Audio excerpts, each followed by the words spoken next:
Hello,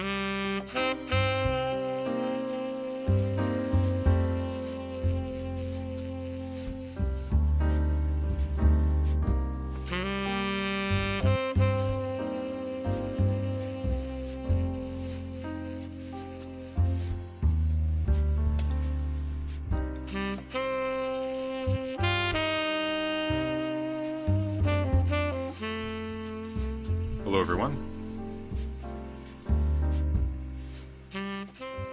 Let's bring that down a little bit. Alright, and before we begin, so what we're doing today, we're making a bit of a switch, as you can tell from the title, of course.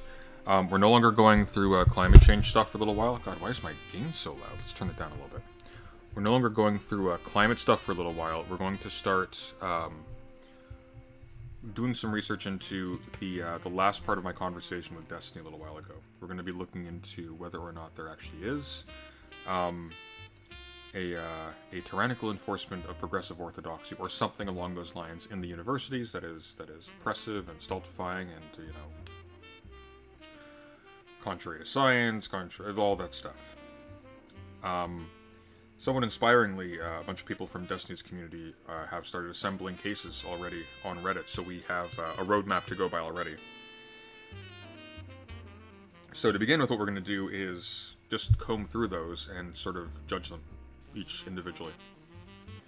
So we're going to go all over the map. At the very least, this should be a little bit more riveting than climate statistics. Although the conversation yesterday was quite fun. Before we begin, though, somebody reached out to me. They want to do a debate at some point. They are apparently an Ayn Randian of some sort, so I'm going to say hi to them quickly, and then we're going to move on with the show. I was originally not going to do it on stream, it's just I ran out of time because I was talking to Aiko and Stardust briefly earlier, and then there was the whole Chud Logic thing this morning. This has been a hell of a week. So I'm going to pull him on, and we'll go from there.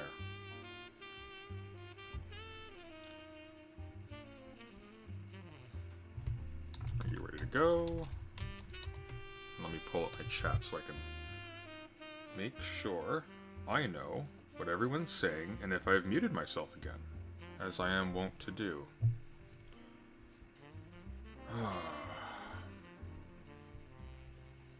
Hey Brooks, define progressive? We'll have to define progressive at some point. I'm not the one sustaining the position that there is a progressive orthodoxy in the academy. So we'll see. We will see from the sources what that actually means.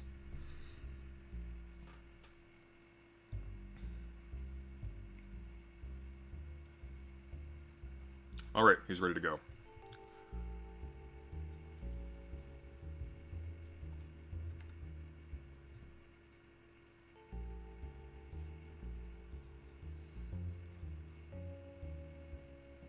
Hello.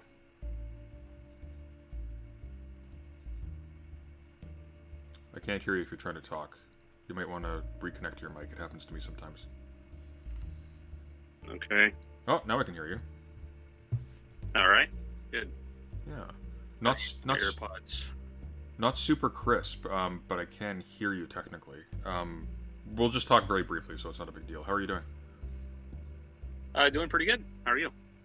Good. Your audio's gotten a little bit better too in that last second, so that's also good. Okay. Yeah. So why don't you tell me a little bit about yourself, and then we can go from there. Sure. My name is Dan Norton, and I've got a YouTube channel, youtube.com/Dan Norton1. I advance Ayn Rand's ideas. I am heavily influenced by Ayn Rand. She has a philosophy of reason, egoism, and capitalism. And I try to do lots of discussions, debates with people. And I just discovered you very recently, within the last few days or so. And I've only seen a tiny bit of your content, but I thought it might be interesting to have a conversation, so decided to reach out. Sure. What of my content have you seen, and what possessed you to reach out to debate me, and then we'll figure out on what after that. I have seen that you did a recent commentary on a video by Destiny. He put out a manifesto about Bosch. And I haven't even seen the whole thing. I've watched maybe an hour and a half of his show. saw just a few minutes of yours, and I just browsed through the titles of some of your other videos, and I think I saw a few minutes of your conversation with some professor from Europe on Aristotle. Forget his name. The professor. Clifford Bates. Yeah. I watched a little bit of that. Yeah, he's great. And I thought you might be a good person to talk with. I have a very small channel right now, and I'm trying to grow my audience in part by having discussions with other people who have larger audiences, or any audience at all, really. But just trying to have more conversations to get the word out there. So that's what led to this. Okay, fair enough. What specifically did you think you wanted to debate me on, or had you thought of anything? I have a fair amount of flexibility. I often do debates on politics.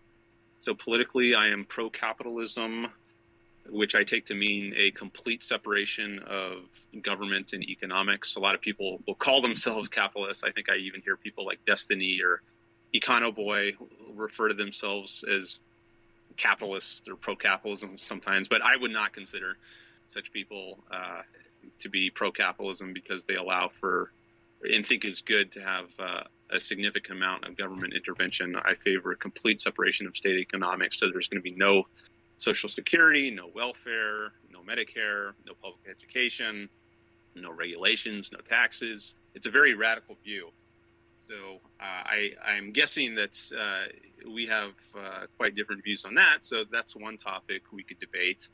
I've also done a lot of discussions with people about ethics, in particular the topic of selfishness. Ayn Rand has a distinct take on selfishness and egoism, which I think makes a lot of sense. And that's another topic I'd be open to discussing. And even other issues in philosophy. I don't know what your background is. I went to graduate school in philosophy. I got a PhD in philosophy. And I've had debates on existence of God, free will, human nature, the nature of the self. So those are also topics that I would be open to talking about. Okay. But yeah, I'm pretty flexible. All right. So we can chat later and we can hone down on more specific topics, so we're not just, waffling all over the map. Yeah, so let's chat soon, and we can do this. Do you have a notion as to what particular kind of topic you want to discuss with me, given what you've seen of my material? Oh, I just see on your stream you held up the book The Virtue of Selfishness. I did. I had a rant phase myself. Okay. You proceed at your own risk. So a topic I would be interested in, given what I've seen of your content. Well, as I mentioned, I've seen very little, so I might have a better idea after I've watched more of your content. But if you want just a preliminary idea now, I think maybe it would be good to start in the political realm, and then good. I'm happy with that. That can naturally lead to a deeper discussion of ethical issues. I'm good with that. That's one idea. Yeah, I like that one. Here's my suggestion. Before we talk again, I have a video on Bioshock and Ayn Rand in my video essay playlist. Give that a look, and we can go from there, because that'll give us some anchoring points, I think. Okay, that sounds good. I'll take a look. All right, sounds good. Well, nice to meet you. You have a good night. All right, take care. Bye. All right, that should be interesting. Now on to the show. All right.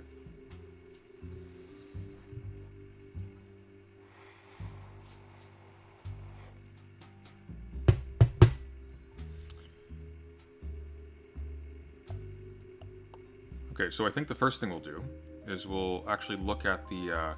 I asked Destiny, too, if he had made any progress on his sort of thesis for the discussion, and he just directed me to the Reddit page. So I think what we're going to do is we're going to start there. We have some other sources we'll be looking at, too. And that's how that's going to go. So, I'm just going to put smaller here. Let's move this a bit to the side.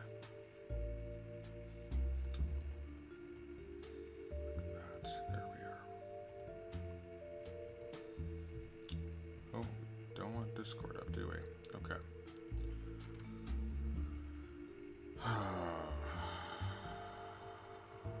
So, Dear Destiny, a list of some professors who were fired / resigned / suspended due to progressives. Okay. What's been edited since I last looked at it. Just to clarify, this post is purposefully aiming for providing examples of professors leaving because of progressive people / ideas / etc. Very broad. Because Destiny was trying to bring up examples to moi, I acknowledge there are also cases of the opposite where left-leaning people are ousted at conservative religious schools. Not just religious schools, but we'll get into that. With this post in the context of the argument between Destiny and... this post is in the context of the argument between Destiny and President Sunday. I can conclude the flip side cases and label them as such, or include, not conclude, but the purpose of this post is to congregate the types of cases that Destiny was trying to provide to President Sunday. So, thank you, whoever did this. This is actually extraordinarily useful. So we start with Brett Weinstein. By the way, I invite everyone to supply me with any insightful material, links and whatnot, around any figure that we do. I think what we'll do as we go through this is we're going to sort them. So we know what kinds of things cause people to lose their jobs, how they lost their jobs, did they lose their jobs or did they resign, stuff like that. And then reasons to things of that sort, whether it had to do with gender issues, racial issues, cultural issues, health issues, yada yada yada, across the board. Because then we can make sort of determinations about, at the very least from this pool that we have before us, how prevalent certain kinds of encounters are and what they tend to look like. Does that sort of make sense?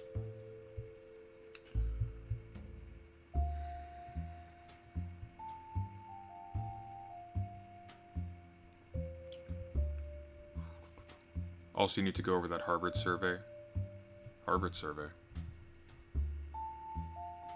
President Sunday, do you think there will be any use in researching the censorship of anti-Zionist voices like Finkelstein? Maybe, actually. But we'll see. We'll see.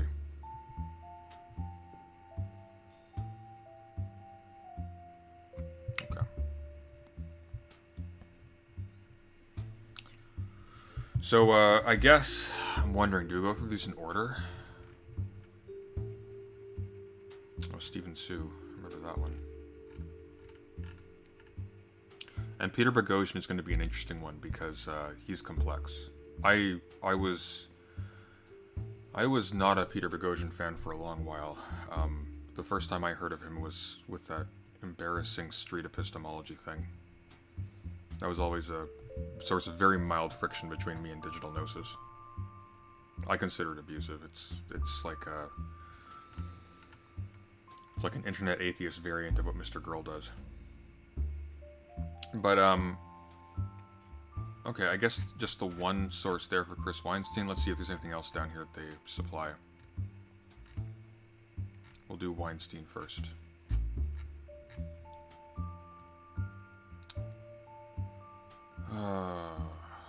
Brett Weinstein has pushed, from what I've seen, a large amount of COVID misinformation. Yeah, I heard about that.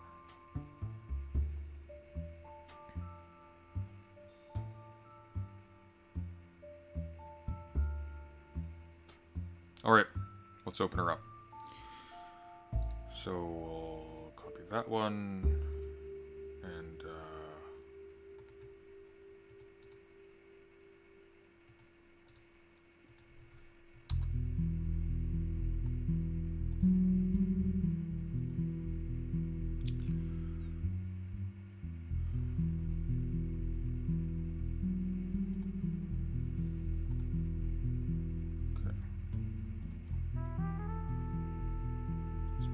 side there. Let's make that a little bit bigger so you can see the text.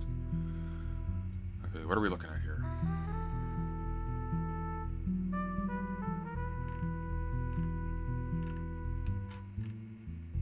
Duke Law Campus Speech Database. Okay.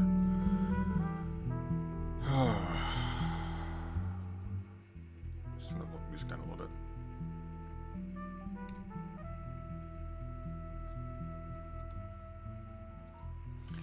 So Bert Weinstein was a professor of biology at Evergreen State College. In 2017, Weinstein spoke out against a proposed modification of a campus tradition called Day of Absence.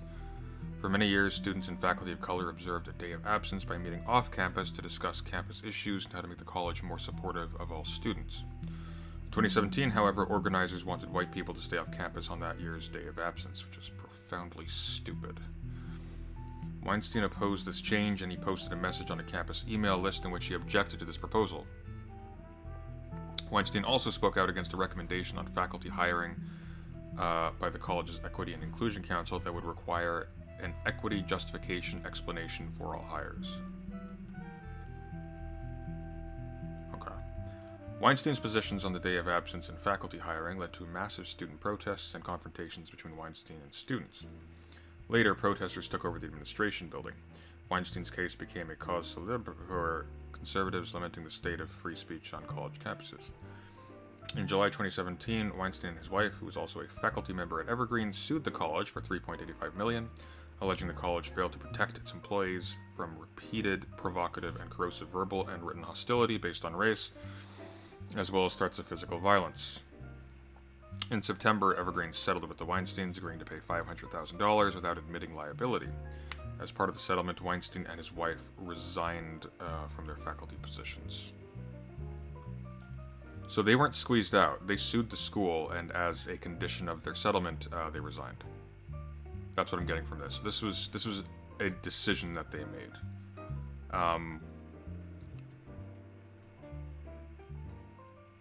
So what actually took place to actually motivate them to do so? Okay. Is there like a longer document here? Why would they post this impoverished thing? Oh, here we go, article.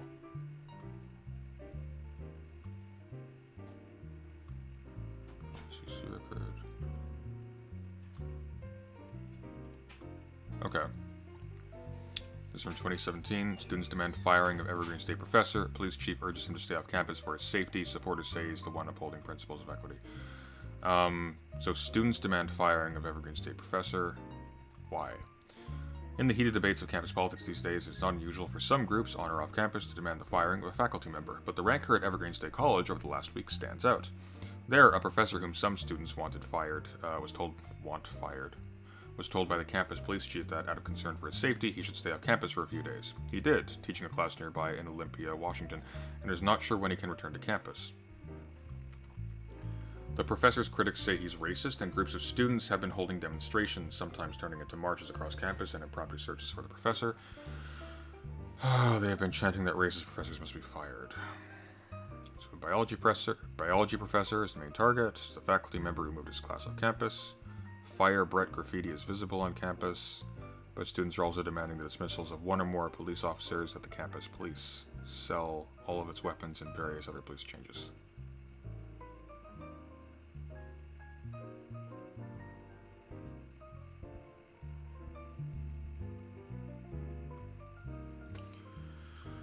The president of Evergreen State, George Bridges, says Weinstein's job is not in danger. But Weinstein says Bridges has not taken the kind of public stand that is required when a professor's right to speak out is under attack. Is it under attack? Weinstein's student critics, meanwhile, say his public defense is shifting attention away from the grievances. It's not clear to me that his right to speak out as a professor is under attack. They're calling for his firing, but that's not the same thing. Okay, so why is he so controversial? He has spoken out on 2 campus issues, in both cases taking positions he maintains are opposing racism.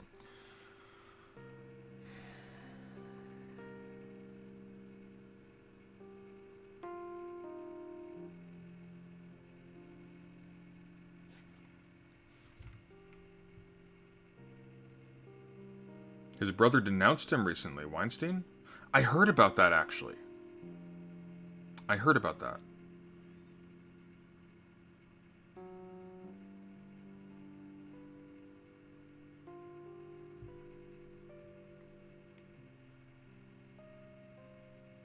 Okay, so Weinstein opposed the day of absence as a white people stay off campus thing, as a proposal. They can't enforce this, obviously. Weinstein opposed the shift, and he posted a message on a campus email list in which he objected to the proposal to ask white people to stay off campus. A campus email list. I wonder if that's relevant, that it's a campus email list and not just... Because that would be a list that you would have access to by dint of your position as a professor, yes? Quote, there is a huge difference between a group or coalition deciding to voluntarily absent themselves from a shared space in order to highlight their vital and underappreciated roles, the theme of the Douglas Turner Award to play a day of absence on which the day of absence is based, as well as the recent Women's Day walkout, and a group encouraging another group to go away, Weinstein wrote. The first is a forceful call to consciousness, which is of course crippling to the logic of oppression.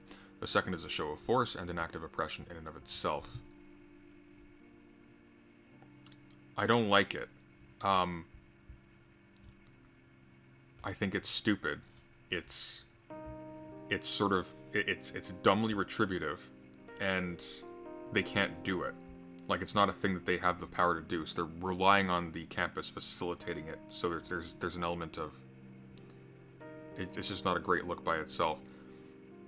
I don't know if the proposal itself is a show of force and an act of oppression.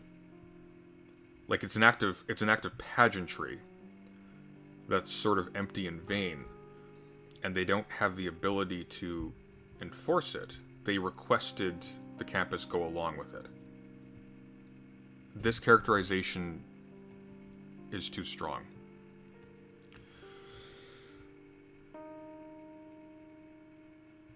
I'm not stopping here, don't worry, I'm going down the whole thing. We've got the one article so far, we're doing this by the book. I'm not talking to Destiny about this, having not read through the material. I'm not a moron. Weinstein went on to say he would be on campus on the day of absence and would encourage a similar stance by white people being asked to stay away. People should put phenotype aside.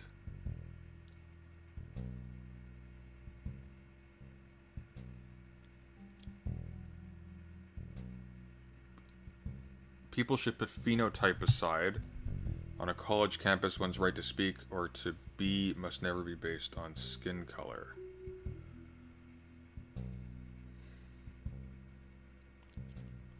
Hang on, let me see if I can find the actual email. The full thing.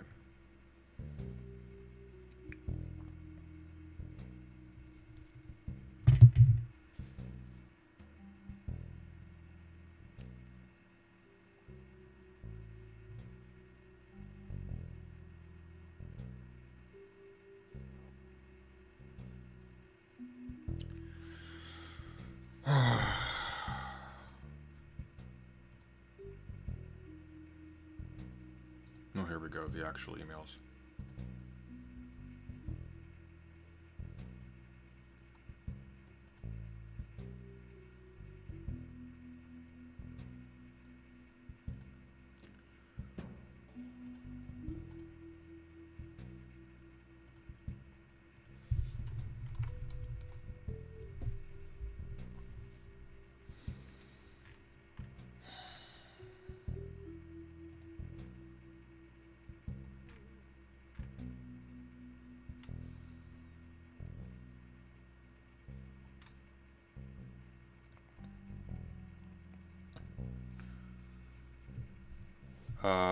So in an email to faculty and staff, this is after the whole thing went down, sent Friday about 6:40 p.m., Evergreen officials wrote that the college will pay $450,000 to the couple and $50,000 toward the couple's attorney fees. In making this agreement, the college admits no liability and rejects the allegations made in the tort claim. The educational activities of day of absence/day of presence were not discriminatory. The college took reasonable and appropriate steps to engage with protesters during spring quarter, de-escalate conflict, and keep the campus safe, according to the email. In a statement, Evergreen spokesman Zach Powers said the settlement was in the college's best interest. Years of expensive litigation would drain resources and distract from our mission to provide an outstanding education at reasonable cost to the veterans, first-generation college students, creative thinkers, and future leaders who study at Evergreen. Messages to Weinstein and the couple's lawyer were not immediately returned Saturday. Weinstein taught biology and Haying taught anthropology at Evergreen. College officials said they will work with students whose coursework is affected by the resignations. How long have I been muted for? Oh my god, how long have I been muted for? That doesn't make any sense. I didn't even press the button. What happened?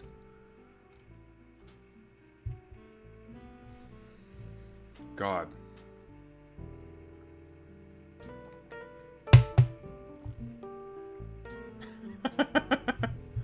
Oh no. 2 minutes or more?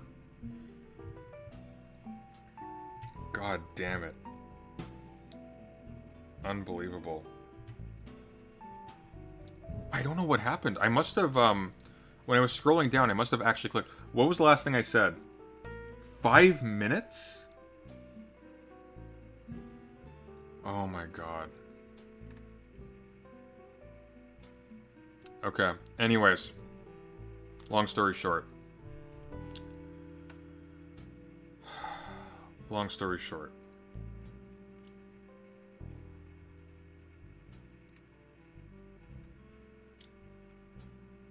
Talking about Weinstein's objections to the recommendation that there be an equity justification / explanation for faculty hires.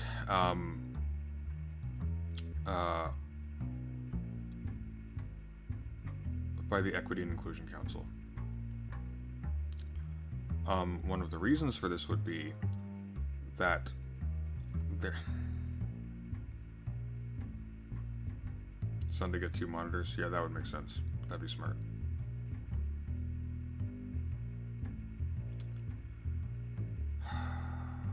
You should look at the email exchange in full. I'll send it to you on Discord or in chat. Yeah, do that. We'll look at that.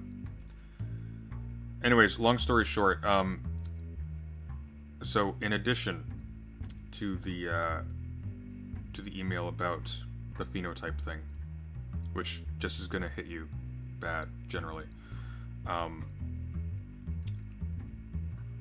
the other thing cited against Weinstein is his stance against the recommendation on faculty hiring by the college's Equity and Inclusion Council.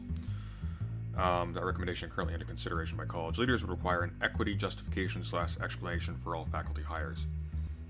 This sounds worse than it is. It's probably not a good idea generally to put on paper like this regardless.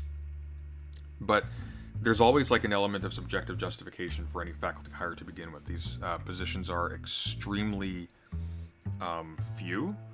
They are chosen based upon things like reputation, your relationships, your study focus, things of that sort. It's very hard to like strictly categorize faculty members, especially in the liberal arts, according to like bare credentials in a numerical sense.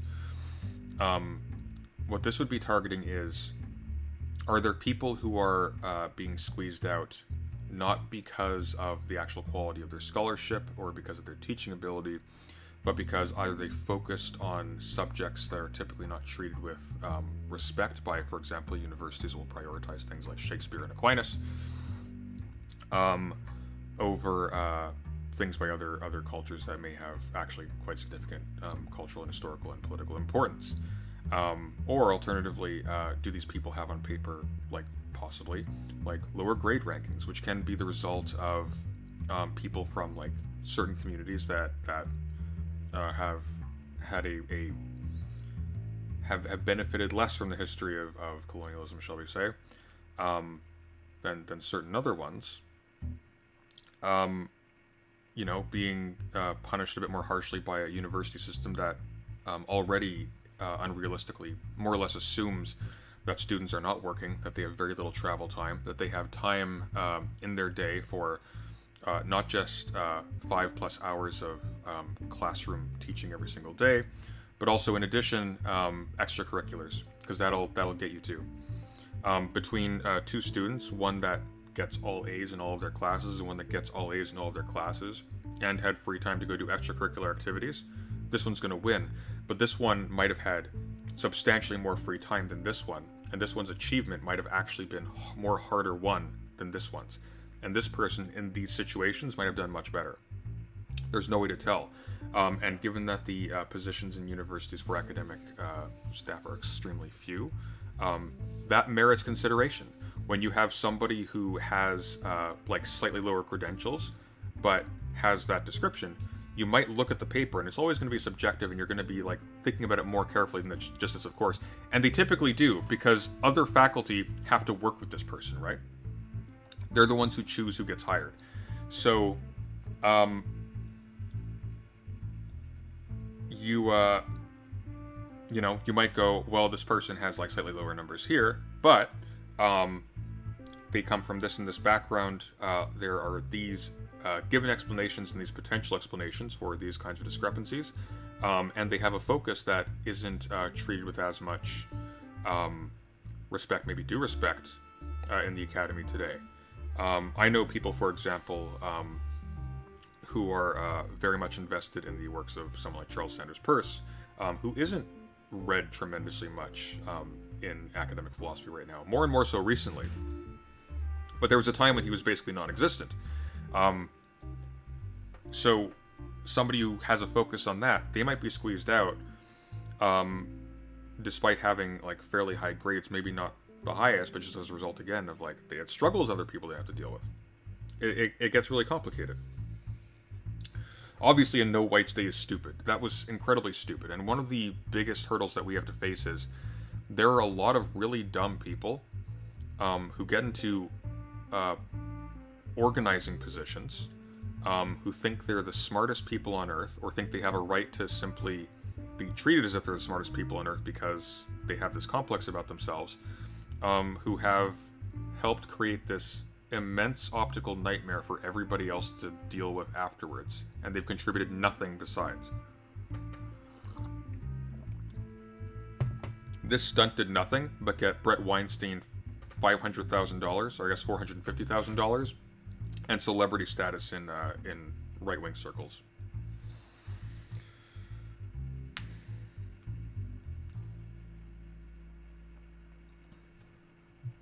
Also, if you become a PR liability, it doesn't matter if you're right or wrong. Yeah.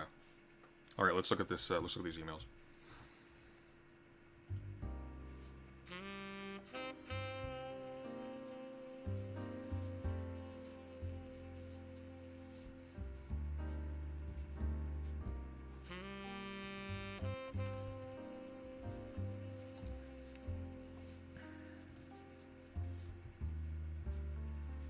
The order is 3421.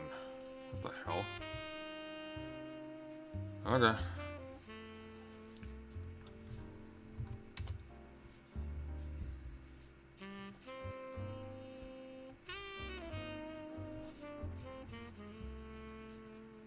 Three, 4, 2, 1.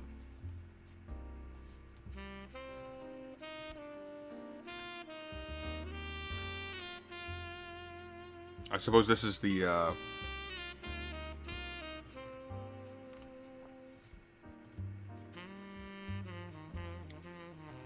what are you talking about? The orders 3, 4, 2, 1. There's more than 4 pages here. Okay, well let's look through quickly what they were actually doing. So this is the from Rashida Love to Brett Weinstein. Hello, Brett. On day of absence, we are asking folks to caucus exactly as we've done in the past, because people of color, POC, and white people have different experiences with race.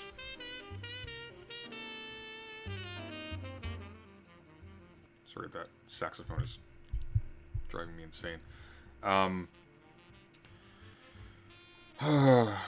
Because POC and white people have different experiences with race, we are providing intentional spaces so that they can discuss these experiences. As I'm sure you are aware, neither POC or white people are monolithic groups. As such, dedicated spaces allow the opportunity to discuss both common and different experiences within groups. Talking about race and racism is difficult, it is emotional, and oftentimes messy. As a country, we have not done well discussing its complexities. With that in mind, the DOA-DOP Planning Committee has created schedules. I'm paranoidly looking at oh, page 3 is the first one.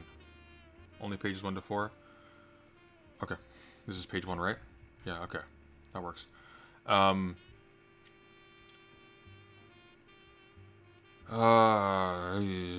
it is true that the Day of Absence program designed for students, staff, and faculty of color usually takes place off campus, this year's planning committee, made up of students, staff, faculty, and idiots from around the college, both white and POC, decided to reverse the pattern. As you may have noticed, many folks who identify as POC have found the national, social, and political climate discouraging. In reversing the programming schedule, we are reaffirming the value of having POC in higher education and specifically at Evergreen. This year we decided to be seen on campus and to see each other in a space where we don't often get the chance to come together as a collective group. Folks who choose to go off campus are showing solidarity by building community with each other to interrogate their own notions of race and identity and to work in tandem as allies. Or maybe they want to go to class and work, and it's not really up to you to just dictate when they can do that. No matter who you are, participation is and has always been a choice. Every year there are POC and white people who choose not to participate for various reasons. We are asking people to register for off-campus programming because space is limited. Can you, not talk like this? Who talks like this? We are asking people to register for off... No one is being forced to attend either event. There are, however, many people in our campus community who believe it worthy to dedicate 8 hours of their lives to engage in conversations around racism, equity, and inclusion. There is no need for a formal protest. You and others are free to choose otherwise. There is no need for a formal protest. You and others are free to choose.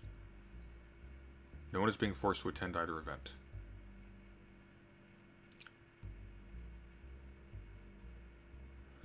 As it is week 10, I am extremely busy wrapping up the quarter. I have no interest, nor do I have the time to email back and forth. If you would like to discuss your concerns further, I'd welcome you to schedule a meeting. My office is located in Academic Support Service. God, stop! Don't do that. You can come into my lair. I hate that. Wait, so it's completely optional? Attending was completely optional. The problem is going to the university would presumably count as attending, and they wanted white people out. Bureaucrats talk like that, admin staff. No, bureaucrats on a power trip talk like that. This is a person who is outranked by Brett. This is a student, I believe.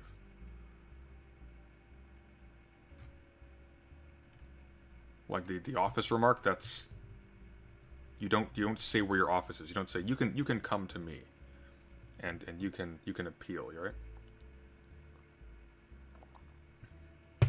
I'm just saying, this looks really bad. It looks really bad. And the language is and the tone is dictatorial. It's a really bad look. Okay. Sorry, I'm just finding the chronology again here. Page 3 is the first... Oh my god. Okay, page 3 is the first one. Okay, hang on. What is the ordering here? 3, 4, 2, 1. Gotcha, okay. So we've read 1, which is the last one. Okay, so we know how this ends at least, so that's good. 3, 4, 2, 1. So 3 is this is the first one, really? It's at Brett, so you must have replied. Okay, at Brett. Oh, this is a generic email, I see. So this would have been on a mailing list. Dear colleagues, as you prepare for a much needed break, I'd like to take a minute to remind you about Day of Absence April 12th and Day of Presence April 14th. For a break. Oh, was this during spring break? Was this when classes were not on? Day of Absence / Day of Presence is an annual 2-day event for Evergreen students, staff, and faculty to explore issues of race, equity, allyship. So it would have been 4 hours per day, I assume. Allyship, inclusion, and privilege. Day of Absence is a day for community building around identity. The theme this year is Revolution is not a one-time event. Your silence will not protect you. Inspired by Audre Lorde. Recently, many of us have been looking for tangible ways to commit to equity on both the local and national level. This year's theme challenges us to act, engage, and build relationships that build the inclusive community we seek. On Day of Absence, you can choose how and where to participate. This year, we will have a full day on-campus educational and social programs designed to address issues from the perspective of people of color. At the same time, off-campus at the Unitarian Universalist Church, we will host a full-day program focusing on allyship and anti-racism work from a majority culture or white perspective. Due to the capacity limits of the space, 200 participants, we are asking those members of the Evergreen community who wish to attend the off-campus Day of Absence program to commit in advance by completing the registration form. This is stupid. This is so stupid. We'll be taking registration commitments in the order of submission, and we'll email you to confirm that you're registered. Because of the need for a dedicated space to explore issues of diversity within each of these two perspectives, each program has been designed with a specific community building objective in mind, and because many of us are mixed and may not wholly identify ourselves with one community or the other, we invite each person to attend the program of their choice wherever they feel most comfortable. Okay. Please notice that in 2017, for the first time, we were reversing the pattern of previous years. Our Day of Absence program, especially designed for faculty, staff, and students of color, will happen on campus this year, while our concurrent program for allies will take place off campus. Okay. Then it's 3-4. So, what is this? Is this the same document? It looks like the same document. Yeah, because it signs off here. Okay, so Day of Presence. This program is a full-day conference, keynote presentations. By committing to participate in DOA-DOP, you are engaging in an innovative and unique opportunity to examine equity and difference in an academic environment that truly exemplifies Evergreen's commitment to learning across significant differences.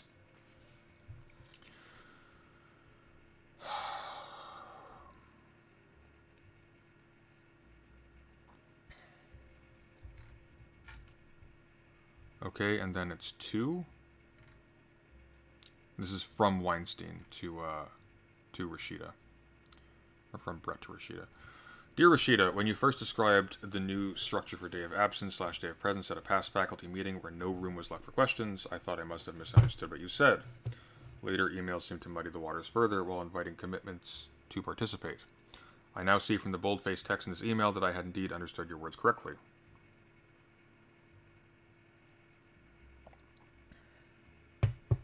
And this is the part we already read. Huge difference between voluntarily absenting yourself versus a group or coalition encouraging another group to go away. The first is a forceful call to consciousness, which is of course crippling to the logic of oppression. The second is a show of force and an act of oppression in and of itself. You may take this letter as a formal protest of this year's structure, and you may assume I will be on campus on the Day of Absence. I would encourage others to put phenotype aside and reject this new formulation. This phrasing was a hell of a gaffe, if that's what it was. Whether they have quote-unquote registered for it already or not. On a college campus, one's right to speak, or B, must never be based on skin color. If there was interest in a public presentation and discussion of race through a scientific evolutionary lens, I would be quite willing to organize such an event.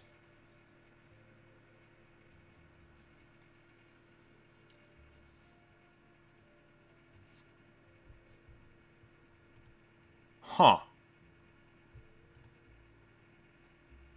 If there was interest in a public presentation and discussion of race through a scientific / evolutionary lens, I would be quite willing to organize such an event. It is material I've taught my own programs and guest lectured on at Evergreen and elsewhere. Everyone would be equally welcome and encouraged to attend such a forum, irrespective of ethnicity, belief structure, native language, political leanings, or position at the college. My only requirement would be that people attend with an open mind and a willingness to act in good faith.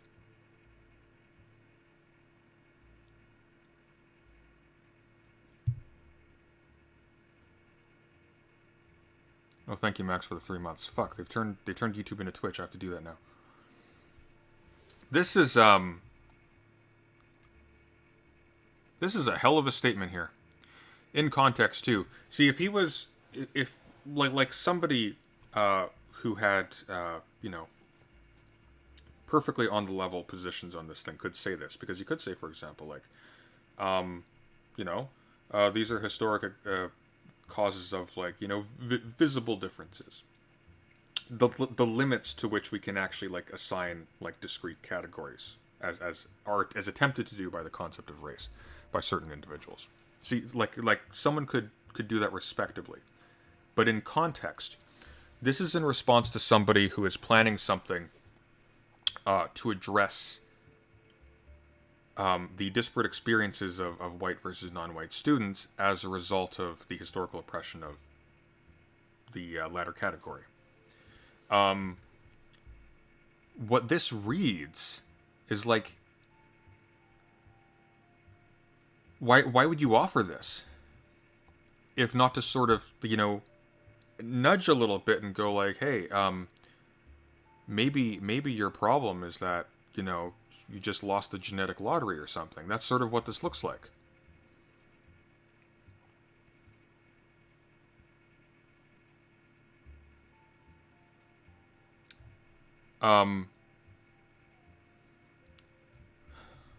This looks really bad.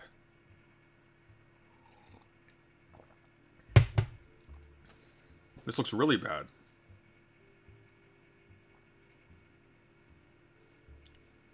And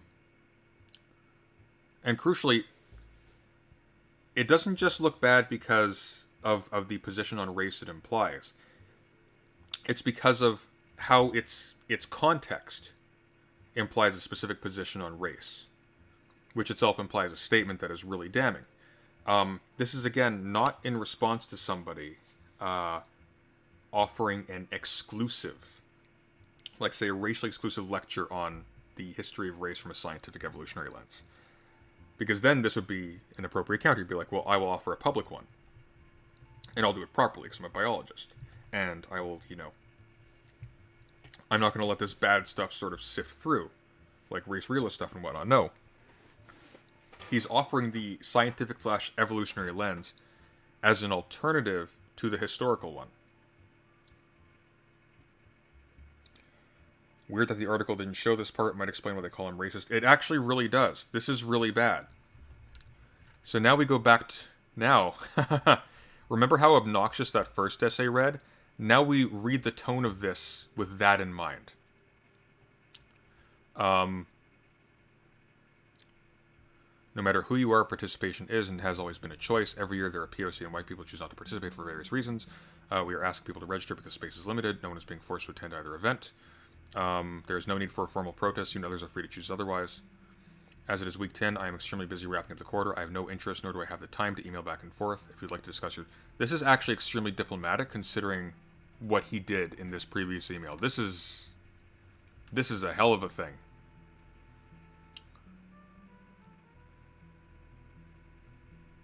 This last one here, that line...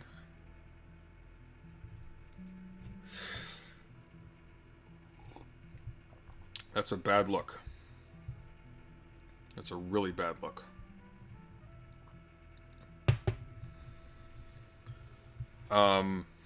He was, they settled with $450,000, $50,000 for legal fees.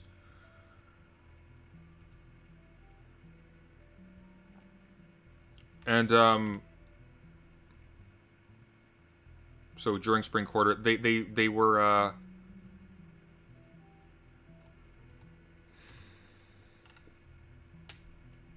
okay, let's look at the actual protests themselves. Let's see what actually happened to him.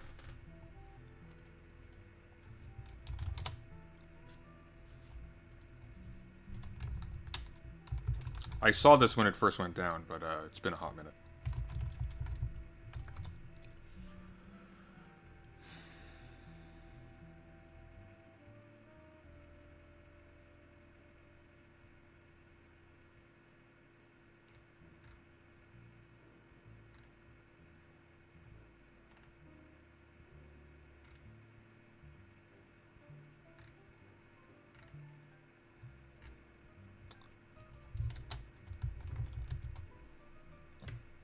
Do we have raw footage?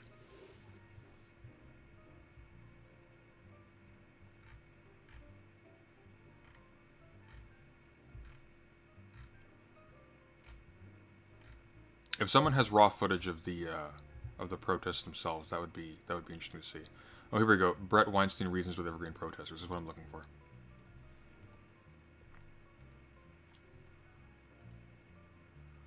So let's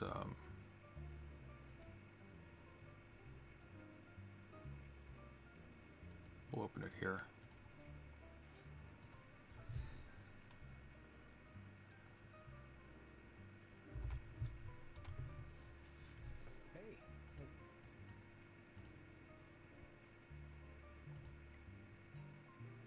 Or actually, you know what we'll do? We'll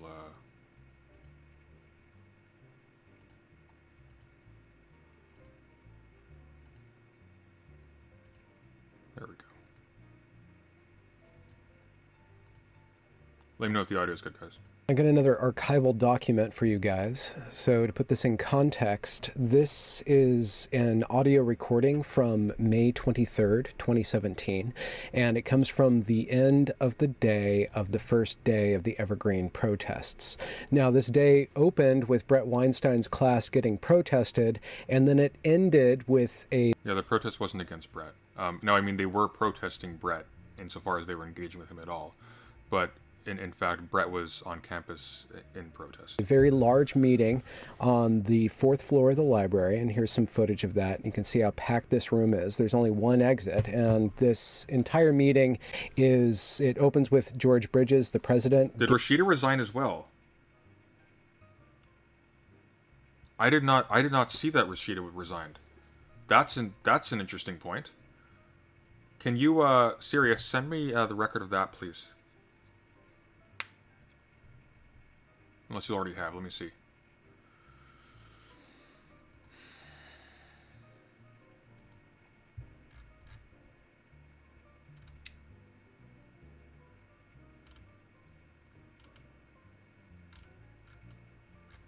Yes, if she actually resigned herself, if there was parity that way.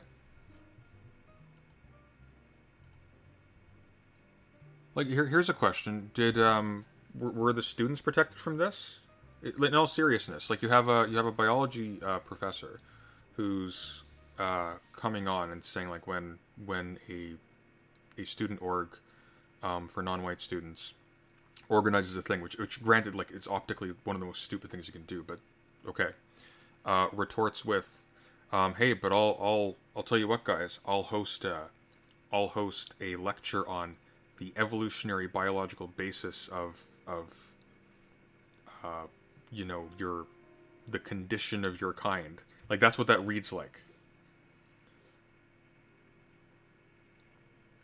Oh, I see. Okay, so it wasn't about Brett at all. Got the timeline right. 2 black students have been taken from dorms by police, totally unrelated to Brett. He came out to confront them. Okay, well, Brooks, like, give me the context before you send me the video. Giving a statement, and then there's a lot of accusations and yelling and chant. And Brett Weinstein is singled out and not allowed to speak. This audio picks up at the very end of the meeting. So this is unrelated to Brett, apparently. So it began with Brett Weinstein being protested and ended a cacophony of demands and accusations. Okay. Okay.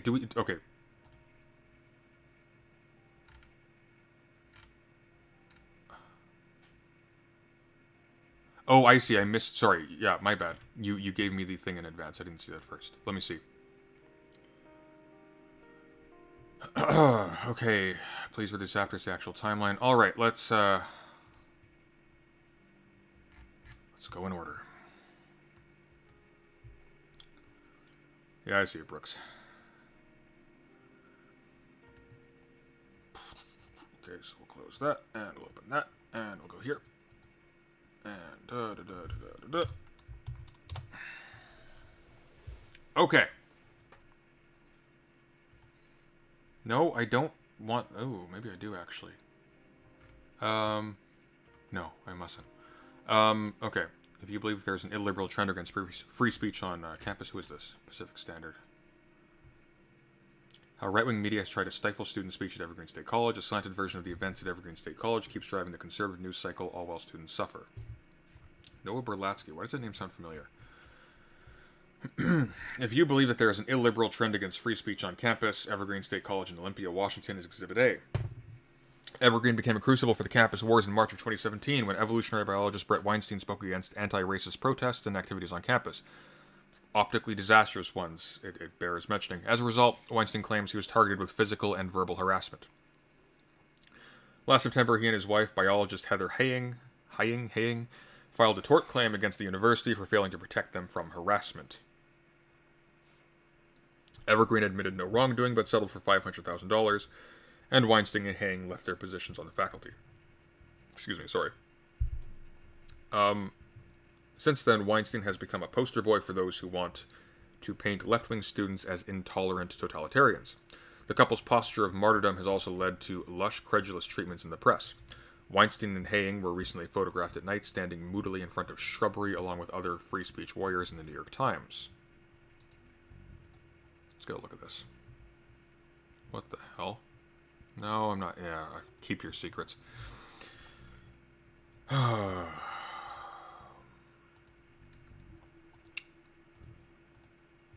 let me shrink myself a little bit here. Or I guess I'll just move this to the side. Recent events at Evergreen, though, suggest a different narrative. Weinstein's story is not one about out-of-control leftist students silencing professors. Rather, it's a story about how professors who align with right-wing media can shape university policy while sidelining and demonizing students. Quote-unquote free speech wielded in bad faith by right-wing media can turn into a gag to silence student protests and activism. I'm going to, once I'm done the State and Truth one this week, it is this week, it's going to get done. I'm going to do a short thing on, there's a really good paper in this collection here.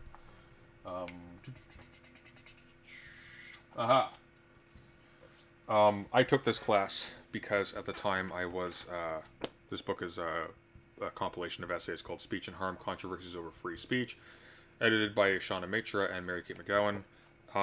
I took this seminar because I was still right-wing at the time, and it was like, ooh, I'm gonna learn the best weapons of the enemy, and we'll be able to no, it's actually very, very solid. A lot of really good philosophy of language stuff in here, but there is an excellent paper on words that silence. And it talks about how the positioning of certain kinds of discourse socially can result in the effective neutering of discourse by other people. And so there are a lot of questions about like what free speech actually entails. Like, is it just a matter of being able to just blabber in whatever context you like? Or is there also an additional element to it? Like, do you have to be able to be heard? Do you have to be not completely categorically incapable of being understood? You have to not be willfully misunderstood by people because they hate you or because they're licensed to hate you or rewarded for hating you in a certain social context. Like, technically, when Jordan Peterson was talking at campus and he had an air horn going over him, you couldn't hear him, but he was still free to speak, right? That doesn't seem very satisfying. Well, what if similar dynamics are happening elsewhere? That's one of the things that this one covers, but I'm going to go over that too because that's pertinent to this subject.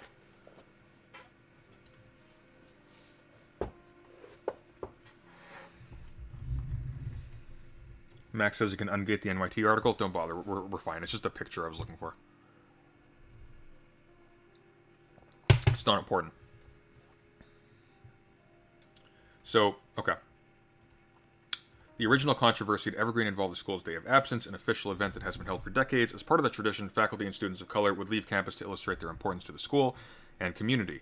The next day, they return on a day of presence when there are speakers and programming for the entire school. That actually kind of makes sense. Forcing another group to leave, that's a bad look. Like, that's just ill-advised on every level. Last year, following the election of Trump, Evergreen tweaked the event. Immigrants and undocumented people on campus were frightened by Trump's promises to set up deportations, so the school, following faculty and student input, decided to use the day of absence to reaffirm that students belonged on campus, and that there wasn't going to be any harassment or targeting of them on campus, says Jacqueline Littleton, an activist and senior at Evergreen, who apparently thinks that the way in which to respond to a major populist movement that is fear-mongering about progressive and left-wing orthodoxy on campus is to send ominous, bureaucratic-sounding emails telling white students to relocate themselves. Yeah, not the best move there, Jacqueline. To make that point, administrators switched the usual practice. Instead of people of color leaving, white people were asked to do so. This is where Weinstein came in after the change in policy was announced. He sent an email in March of 2017 in which he said that the change in the day's structure was dangerous and immoral. Quote, "There is a huge difference between a group or coalition deciding to voluntarily absent themselves from a shared space." We read this already, we get it. Many students were irritated and angered by Weinstein's email, but it did not trigger protests nor calls for Weinstein to be fired. That's a discrepancy. Other articles were saying people did call for him to be fired. There was apparently graffiti saying "Fire Brett," but that could be one person, so I'm not really certain that that's useful to, reference, right? I don't like things that can be imputed to one person being dumb. And frankly, having seen the email, I don't think that was dumb. I think that was a grossly inappropriate thing for Weinstein to send. In fact, the protests on campus supposedly responding to the email did not take place until May of 2017. And were focused on an entirely different incident, Littleton says. That month, police took 2 black students out of their dorms just before midnight, following an altercation in the cafeteria the day before, according to Littleton. The non-black student involved in the altercation was not detained. In response, activists organized protests, which included demonstrations and marches through classroom buildings in order to raise awareness.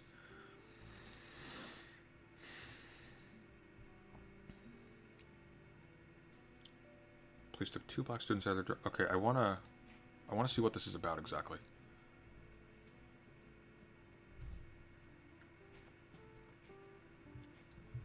Paywall. Okay, of course it is. Sorry, Olympian, I'm not doing that. Guess we'll never know. If somebody wants to fill me in, that'd be great.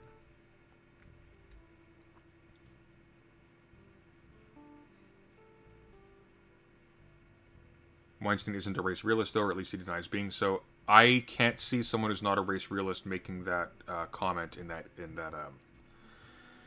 email. That looked really bad. You have to be extraordinarily credulous to not think there was something going on there. Okay, during this march, Weinstein decided to come out of his classroom and confront the protesters. The protests were well aware of Weinstein's email, and the conversation grew contentious. And lest we forget, the email again says like, "Hey, instead of your proposed day of absence, I'll give you a lecture on how your racial characteristics are the result of evolution," with no reference to the history of oppression that gives rise to all of the things that they would be doing this to directly address. Right? It looks really bad. It's like someone talking about like like the role of racism on poverty in some non-white community, and then somebody replying, yeah, I know, right? Biology sucks. It's are you explicitly saying that it's the racial inferiority? No, but you'd have to be really stupid to not know that that's implied. And Brett is a professor. I'm sorry, like I'm not that credulous. So he goes out to confront the protesters. By the way, when you're in like somewhat like right wing or even like certain right liberal environments growing up, you're sort of conditioned to despise protesters, like despise them irrationally. You don't like them. It's not even. It's not based on the identity of the protesters necessarily, or even what they're protesting, or any of that. You just. It's literally like a thing that you're loaded with. You hate protesters. You think they're irresponsible, arrogant, violent people. For no reason, of course, because they're absolutely in the right here. But it's like I can see myself being in this person's shoes back in the day.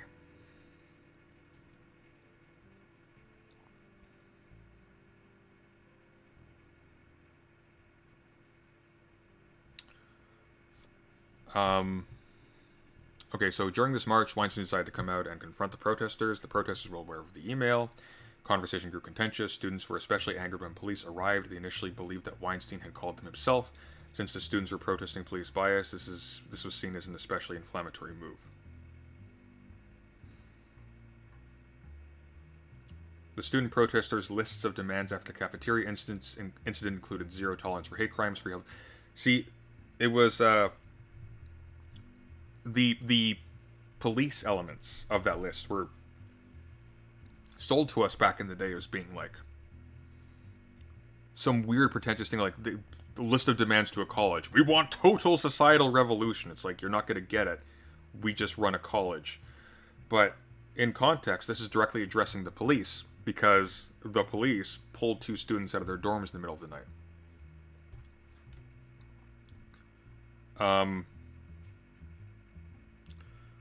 Freeze on expansion of police facilities. Though the list initially included a request that Weinstein be fired. Okay, there we go. That's where it is. The student protesters removed it after a day because, according to Littleton, we were really trying to get away from the narrative that it was all about him, or even mostly about him. So this is after the cafeteria incident when Weinstein comes out. Yet Weinstein continued to insist that the protesters were mainly concerned with his email. Though Weinstein calls himself a progressive, he went on the rabidly right-wing anti-immigrant Tucker Carlson tonight on Fox News shortly after the protests. This is an accurate characterization. Carlson claimed that white people had been forced off campus, which was not true. He then played a clip of the protest, framing it to suggest falsely that the protest had been a response to Weinstein's email alone. Weinstein co-signed that version of events and did not correct Carlson when he said that the core demand of the protesters was that white people leave campus, which again was completely false.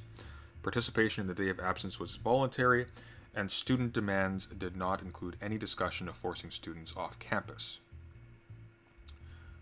Weinstein's appearance on Carlson alerted the far right to the anti-racist protests at Evergreen, unleashing a flood of hate mail and a credible far-right terrorist threat that led to administrators evacuating the campus for 3 days in June. The school had to move the location of graduation.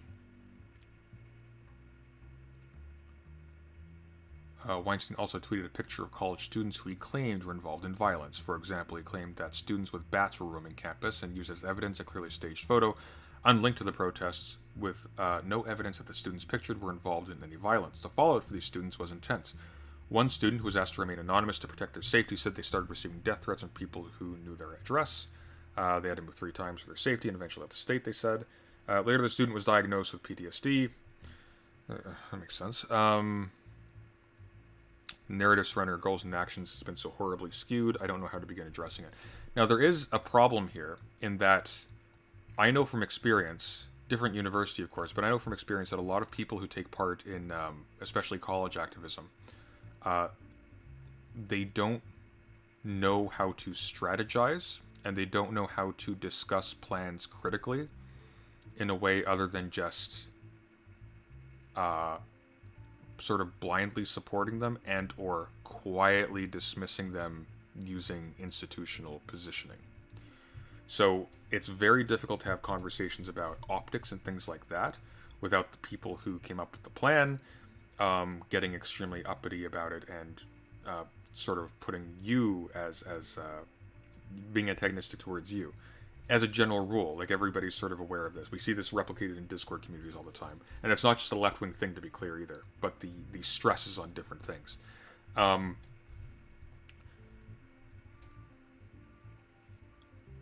It's very, very hard, especially back in 2017, when people were just kind of nuts, to, like, have, like, sober conversations about, okay, what are actually potential long-term consequences of this, without seeming like you're just, saying, like, don't offend the white students or whatever, or the white professors, stuff like that, because that would be a fair retort, if they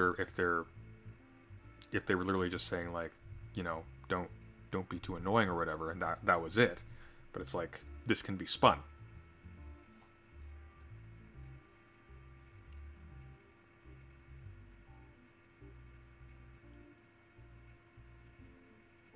Oh no, I'm not talking about the PTSD thing. I'm talking about something else. We're completely off that. Sorry. I'm not characterizing this person. I'm characterizing this part. The narrative surrounding our goals and actions has been horribly skewed. It's like you fed it to them on a silver platter. And the issue here is not them behaving badly. The issue is primarily with, like, just that bare thing by itself. To even ask a group to leave the campus at all, you're inviting this. That's just it's politically foolish. If they had just shown up on campus loudly with like a big thing and had, like, really intense messaging, that would have been less of an issue.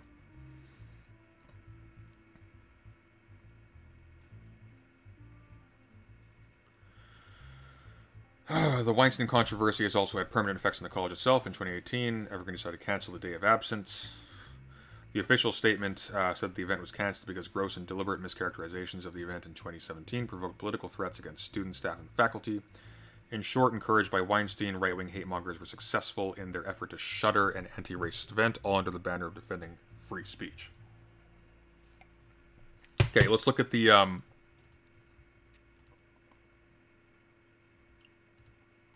let's look at this. Let's see the actual Brett Weinstein reasons with Evergreen protesters. Let's see the actual cafeteria conversation. This is a very white room, honestly. Where the students close things out and you can hear what they say. And then we have Brett Weinstein and a few of his students walk outside and proceed to have some discussion with protesters. And I believe that this is the most... This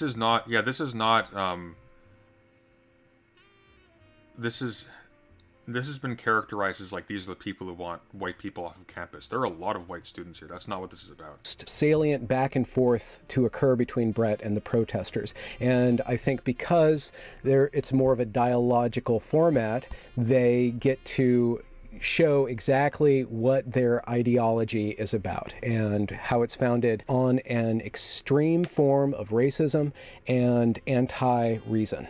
So here you go. I'm reading the Bible in the room and we're fucking done with this. Like, they haven't answered shit. So, like, how about administration, George, when you get the fuck out? Like, we're done. Like, we're done. No justice. Just turn it off. He said, I can't. No justice. See, like, that was stupid. That was stupid. No justice, fuck peace. What, you're sitting in a chair. Like, get a grip here, guys. You can't just say, like, stuff that can be construed as a call to violence with no plan as to how to, like, you know,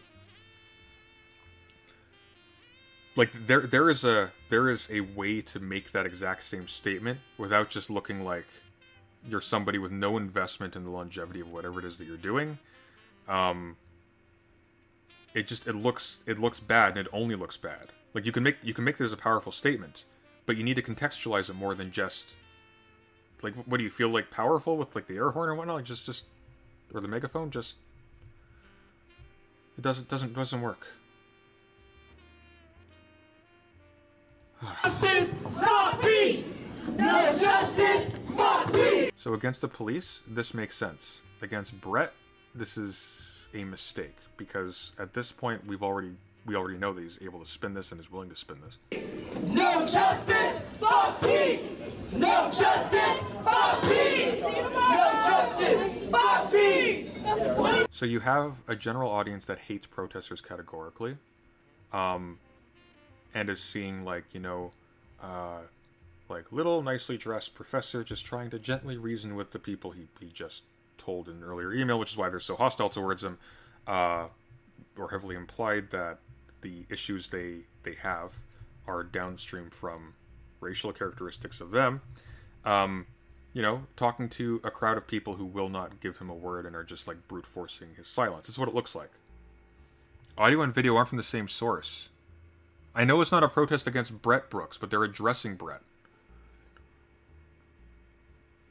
Justice for peace.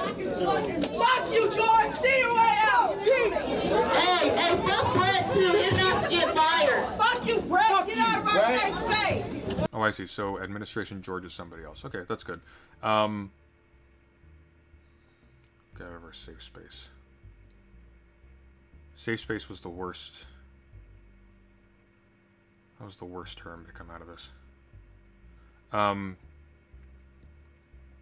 Yeah, I know it's not a protest against Brooks. Oh, were you talking to me? Yeah, it's not a protest against Brooks, but Brooks inserted himself into it. So he came out to address the protesters as a whole. Now Brett comes in, okay. And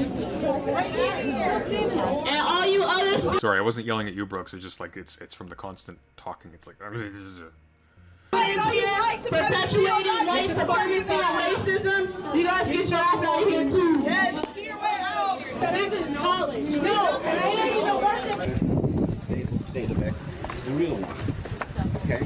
Now we have a disagreement. Stable state of about how to equity. get there, but we have no disagreement about that as an objective. I'm being portrayed as somebody who wishes to preserve my own privilege, which is frankly absurd. Why is that? Well, for one thing, my privilege involves coming from a population that's been persecuted for more than 1,000 years in the place where my people. Oiga, well, listen. The experiences of persecution are extremely, different. I'm not saying they're the same. I'm saying that the idea that I want to preserve privilege is absurd. That privilege has worked against my ancestors. Listen, one, when you act the fool, it reflects poorly on all the other kids. So why would you do that? You gotta own your shit for everybody who you hurt, but also own your shit for yourself and your own people. I don't think you understand. I think that you need to make an apology for the emails that you sent. You need to make an apology for emails that you sent and how they affected black students on campus. This was a fair statement, judging from what we've seen.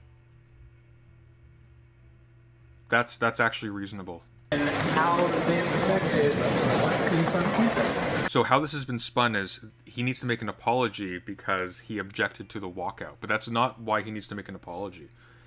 He ought to make an apology because of the retort at the end of that when he goes, "Hey, I'll give you a lecture on race and biology any day." Right? That's the issue. It's not the objection to the day of absence.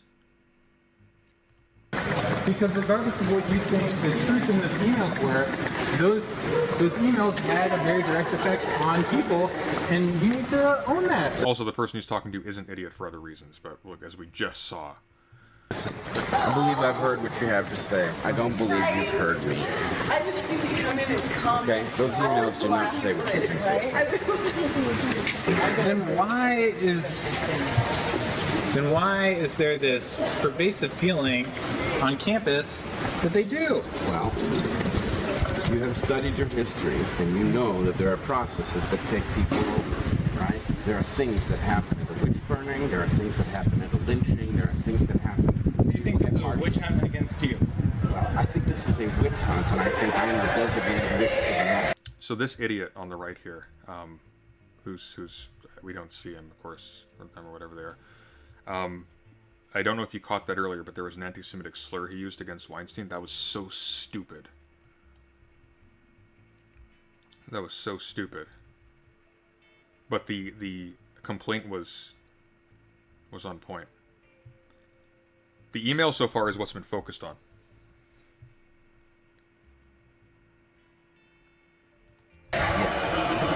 Yeah, he's made himself a target because he spoke out against something that nobody's really willing to talk about. And I would, thank you, I would point out that a key feature of this dynamic is that there can be no visible diversity of opinion, which means that anybody who expresses another opinion, whether it be right or wrong, has to be stigmatized sufficiently powerfully that everybody else knows to shut up. Exactly. No, I don't think there's not that silencing aspect. I think what you need to do is... You keep telling me what I need to do. I'm telling you what I think is going on and why people are interpreting my emails in a way that they were clearly not intended. But if you have this vested interest in, the state of equity that you talked about, then You could say he's not a progressive because of the slur. This is true, actually, Max. Let's not lose focus. So the question is whether or not there is a progressive orthodoxy on campus that is that pushed this guy out. This guy left of his own volition after suing the university after making a racially charged statement against another student, or against, I think it was a student, against some staff member of some organization on campus, who responded with restraint. The people objecting to him are doing so on the basis of that email by the looks of it. And it doesn't seem like there's a very strong progressive orthodoxy here at all. Here we have this one student talking to him using anti-Semitic slurs. Now, I mean, there are people who are perfectly willing to, characterize progressivism or whatever as being in some sense inherently anti-Semitic. These are typically the kinds of people who will just throw any sort of actual sociological analysis to the wind and just decide to declare that, hey, we found a few dumb people who use, racially charged or slur language or whatever, or hateful language, despite the fact that they seem to be positioned to benefit from people objecting to the use of slurs elsewhere. And it's like, okay, well, clearly it's just a totalitarian, it's just a hypocritical totalitarian movement. We don't need to worry about actually figuring out where the movement starts and ends, what's actually a part of something or not. And it's like, oh, these are just the baddies. And that's all. Rashida is not a student, she's an employee of the university. Those are not contradictory. But she resigned, okay.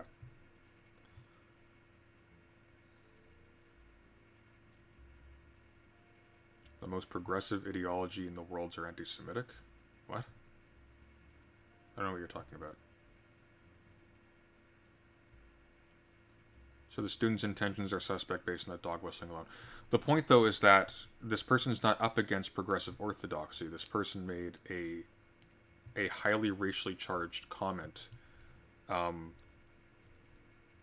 frankly unprovoked, against what looks like, at the very least, a colleague administratively. And then decided to start throwing himself into ideological brawls with randos at a protest against what they perceive to be unfair policing practices, with no sharp ideological lines as to who is involved, period, right? Like, these aren't members of a club. They don't have to...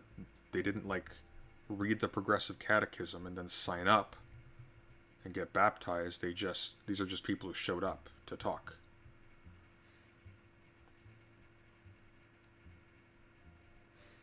Teacher and student threw racially charged comments at each other, and they both stepped down from their positions at the university.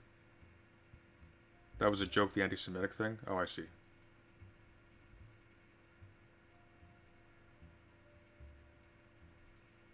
Yeah, so the original story is bullshit. So he was not squeezed out at all.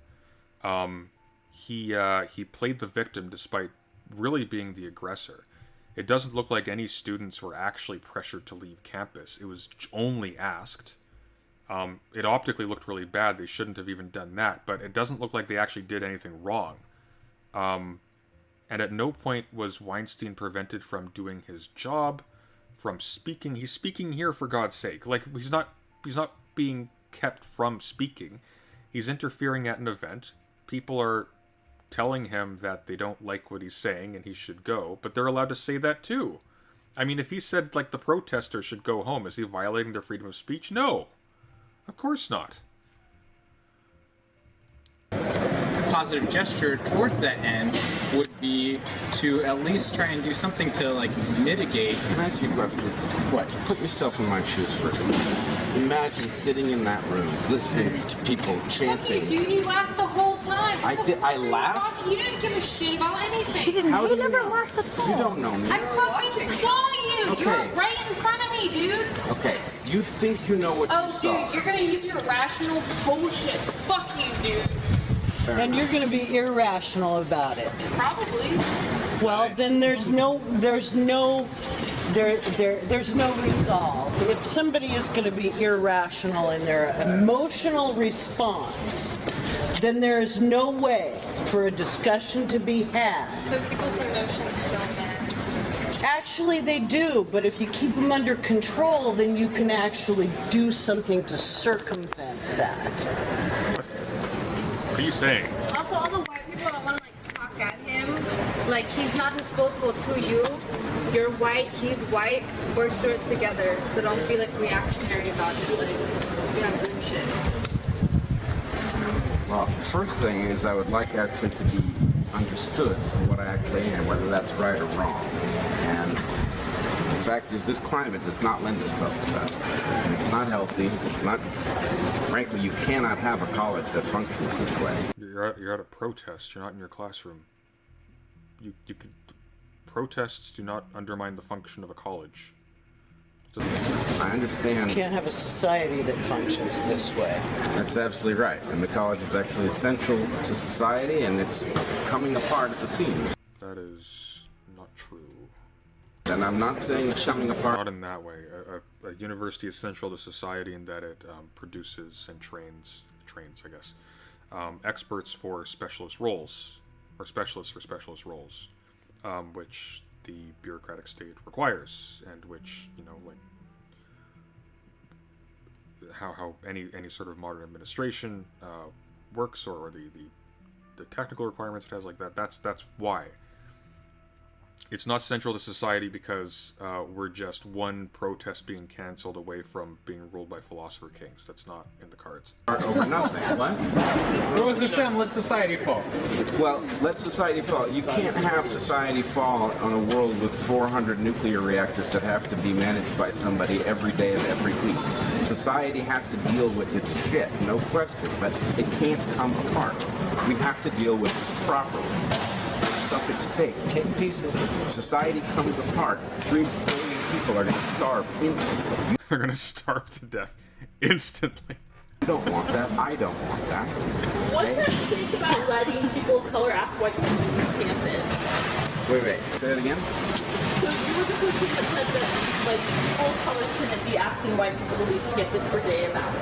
What I said was that there's a I fundamental. wasn't talking to her. Yeah. So I don't And I'm trying to answer you in good faith. What I said was that there's a fundamental difference between a population deciding to absent itself from campus and a population deciding to absent another population from But they didn't decide, they asked. There's a difference. Asking is not deciding. Now, if they were then pressured to, that's a different story. But I'm not seeing evidence that they were. campus. I still believe that that is true. That is not anti-black, it is not anti-POC, it is pro-equity. I stand for equity.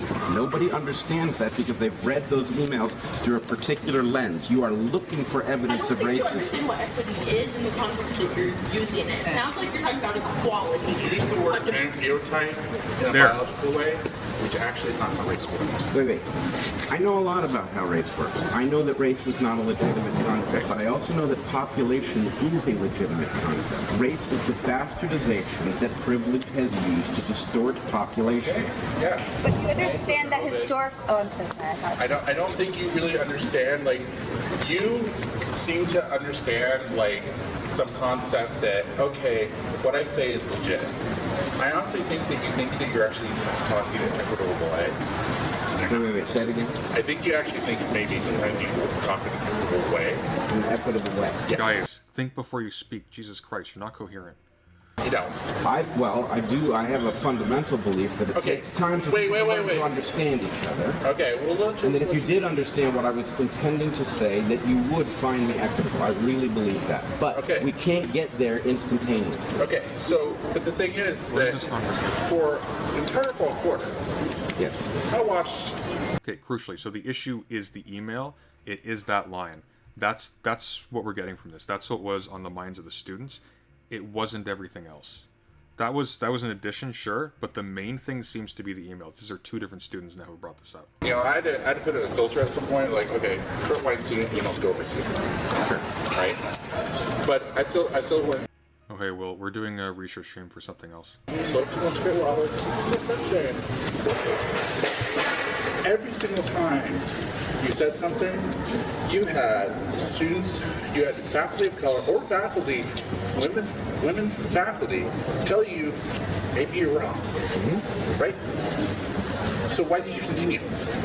Well, first of all, I don't think that's how right and wrong works. Okay. Right and wrong are a matter of reason and logic. Nobody has a claim on it. And I think that's the biggest problem you're having. You're seeing this logic, purely illogical reasoning. Oh my God, guys, stop. Just stop. Just stop. Oh, this is painful. This is a university. You guys don't bloody read or practice for, like, delivering information in a coherent way or think before you speak or this is embarrassing. Weinstein is not a charismatic guy. This is embarrassing. As a scientist. Yeah. That's legit.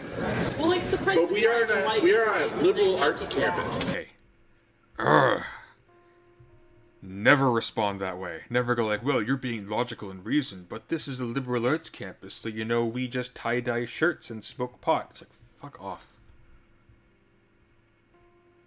All these guys, they were scientists. They weren't just novelists and playwrights and interpretive dancers. Yep. We are a cross-disciplinary, interdivisional campus of the liberal arts. Do you know that I'm not in one of the science planning units, that I'm in consciousness I know studies? where you are, honey. I even know what dean you have. Okay, I can't. I'm sorry, I can't do it. I'm gonna look at the subtitles. I can't do this. Okay, here we go. Alright. I am considering the arts. I take them very seriously. Thank you, Brett. Look, my current program, we are talking about how to re-envision civilization so it is safe, stable, and fair, right? How are we doing it? Our tool is narrative. I believe wholeheartedly that the arts are a very important product of evolution. I also believe that racism naturally evolves and that we have to do something about it because otherwise it is going to keep reasserting itself. So you also use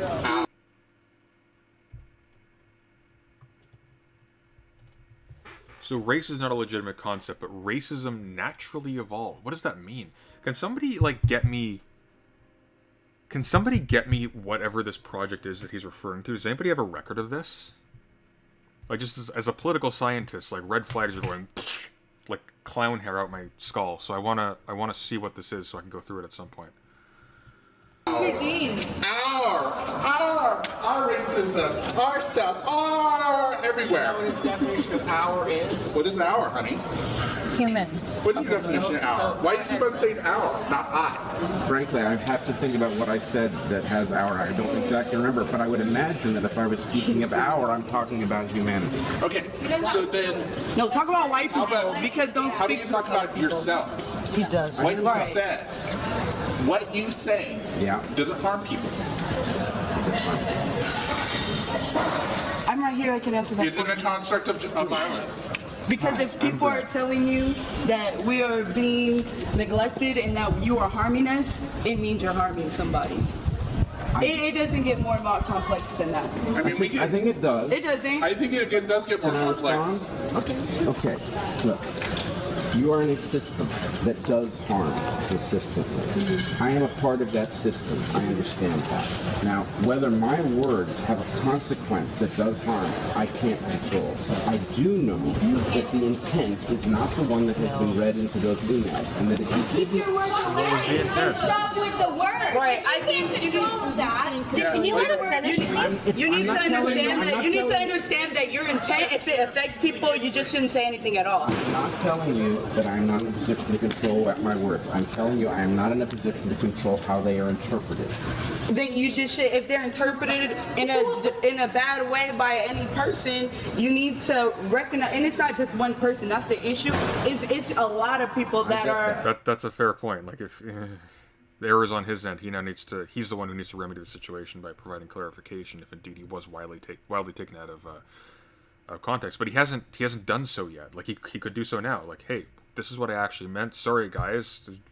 Wrote that badly. I was, angry at the time. Harmed by your words, and you're still sitting here saying that's not your intent. It doesn't matter what your intent was, it still happened. So how do you take accountability for that? Can you hear me for a second? I think 95% of the people who are reacting the way Guys, they this is are pain. good people. who genuinely- Only 95%? I leave open. And I hope that's including white people that are being here as allies too. I'm trying to tell you, it could be 100%. I think it's at least 95% of the people who are having this reaction to me are having this reaction thinking they understand what it is that I am about and thinking they're taking the correct action. What I am telling you is you misunderstand who you're dealing with. Well, then maybe you just shouldn't say it. That is Maybe you one should approach, get to know but what the he's problem saying. is- Why can't you? You want to know why? Why did you not just shut the fuck up? Okay, let me give you the answer to that. The answer to that is, I do not believe that we can get to rational answers if there's no diversity of opinion, and that what is happening is that a system to penalize those with different opinions has emerged so that it appears that we have consensus, which we But you don't. just said the Okay, so system that was was- just that set up was- against these people, but now you're saying the same system is set up to work against you to not be able to oppress us? Lest we forget, this guy here has tenure. His job is not in danger. He is able to speak in his capacity as a professor right now on subjects about which he has no expertise whatsoever. Like his societal, his comments about art as an evolutionary thing. His what he was saying earlier about like racism evolving naturally. He has no idea what he's talking about, but he's able to do so. Under the auspices of being a professor. The people he's talking to are, oh my god, but they can actually be removed without basically any penalty on the judgment of people in Weinstein's position. No. I believe that people are earnestly penalizing the diversity of opinions so that we have a false consensus. That's different than the thing that you are reacting to, which is a system that has structural biases in it. But if we're reading the emails specifically because we've read them and that the content within that email is making us uncomfortable, we're not reacting to a system, we're acting to your words and actions. Well, I would say this. And that's an issue within yourself. That's not an issue that you're trying to make the college take accountable. He's Weasley here. There was no reason to say that he would give a lecture on race from a scientific evolutionary standpoint in that email response. There was no reason.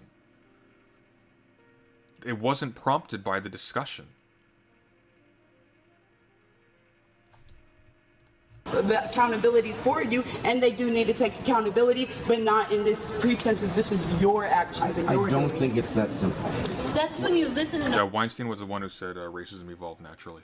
apologize and say, how can I do better? That's what you ask. Do you not hear me? Do you not hear me? You know you're not, because here you have a white ally telling you no, I'm telling you no, and you still don't get it. I never apologize because I don't yet know that I owe an apology. Okay, that is breaking actually the construct. That's partially breaking the construct of the contract. Okay. No. I would like to clear this up. I was not able to clear it up in the I have been told that I called the police this morning. I did not call the police this morning. I was then asked by Stacy. She came to me and she said, we got a call. They said you were barricaded in this building and couldn't leave. I say, I don't know that I was barricaded in this building. She then asked me, she said, do you feel... Why? Who called on his behalf? And that's a weird thing to say. Is there any way to actually confirm this? I suspect not. That seems like a really Weasley move. He suddenly shows up when the police do, and they're specifically concerned for him being barricaded. Who called them then?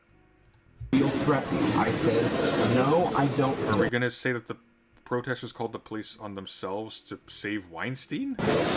I was then contacted later in the day, and I was asked, what do you want us to do if something happens this afternoon?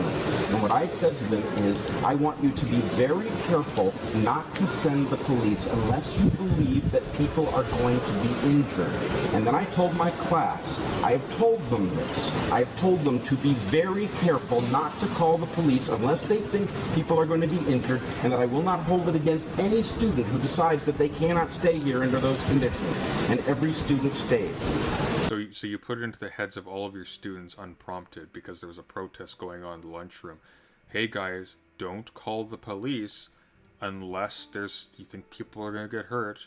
Don't call the police. Like that's what that looks like. I am not who you think I am. I am not doing what you think I'm doing. I am acting in good faith. Oh yeah, and by the way, he also sued the university afterwards for not protecting him. Like, this sounds like bullshit. I don't know for certain what the actual case is. Maybe we can't know. If somebody has some way of determining this, I'd be interested to see that. But it sounds like he called the police, or he set in motion events that caused somebody close to him to call the police on his behalf. But it seems like the police were there to protect Weinstein. So it stands to reason, right? I don't think they're out to lunch for thinking that he had a hand in getting them there, because Weinstein presumably is going to be the one most concerned about Weinstein. And my objective is deep equity. Okay. So here's the thing. Like when I was a little 3-year-old, you know, I might like knock one over. I'm like, it's funny. Okay. My mom would straight up tell me, I don't care if you know why you need to apologize, just apologize. Yeah. That's My brother, appropriate did you for a have something child. to say? You want to make a comment? I was just gonna ask you, like, if your words like have a negative impact on somebody, why you don't think you would open up? If somebody takes, maybe I even believe your intent wasn't bad, but your words do have impacts on the people that hear them, and I was just wondering, why you think that people who are affected by these words are not owed an apology? That's a very good question, and I'm going to answer it. I want you to think carefully about my answer. I do not believe in apologies that sound like, I'm sorry if you were hurt. I'm sorry I did something wrong, or I did something negligent makes sense, but I'm sorry that you were hurt does not make sense as an apology to me. So why can't you say, I'm sorry I did something that hurt you? Okay. The problem is we are talking about language. My language is simply words that carried meaning. The meaning in those words I do not believe was hurtful. So it is not my act typing those words that caused hurt. Well, it doesn't matter what you think, and that's the issue. Criminals commit bad things all the time. That doesn't mean they think what they're doing is wrong. That doesn't mean you don't owe reparation to society, right? Well, which is why we jail them. So, I mean, we have your evidence, which your accountability would be your emails, which we blatantly Hey, not the tack you want to take in a protest against the police, just saying. have, and we're using that right now for you to take accountability for your actions. Even though you're saying you don't harm, but you have enough people telling you you harm them, you need to apologize for the intent of your actions, whether it was an intention or not. You still are affecting people. You're disrupting our daily lives, and you should apologize for that. Okay. Courts. You have invoked courts. Courts draw a distinction between crimes of intent and crimes of negligence. Okay?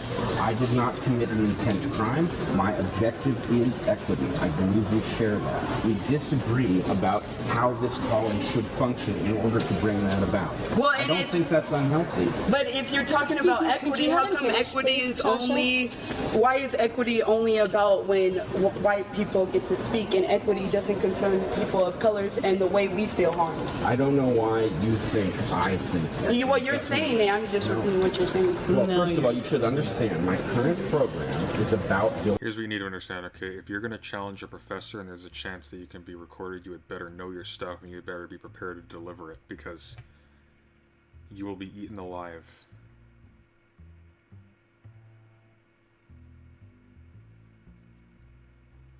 You don't get to be a professor without studying, among other things, words and argumentative structure for years.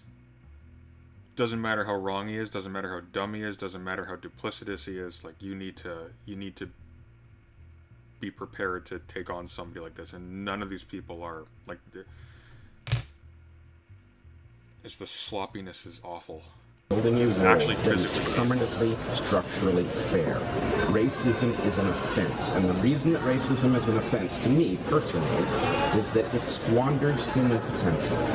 When somebody who could be doing something marvelous is cleaning somebody else's toilet because of structural racism, that is offensive to me. Okay, so if you are presented with someone who is cleaning somebody else's toilet because of structural racism, and they complain about it and say, like, hey, why don't we all leave? Or why don't we, like, all separate ourselves so you can see what it's actually like when we're gone? For you to reply with, well, how about this as an alternative? I'll give you a lecture on the evolutionary basis of race. It's going to hit a little funny. Do not accept that it is okay in any way. I want to see it change. So then what are you doing, if it's something that's so near and dear to your heart, to make college more accessible for students of color and to dismantle the system that often leads them to a school to prison pipeline? Teaching us that very lesson in our class. Exactly what you just said. Well, she said very much what I would say. What I would say is I want students to come into my class so they understand the deep reasons that these biases exist, how they came to be, which is in fact an evolutionary phenomenon. He thinks the biases are an evolutionary phenomenon. The deep reasons for why systemic racism came to be, okay, great, so we're acknowledging systemic racism, but they came to be as the result of an evolutionary process.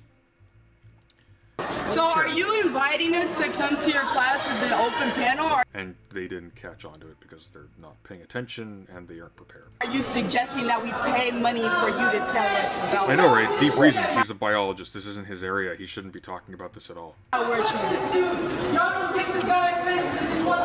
We were having a good conversation.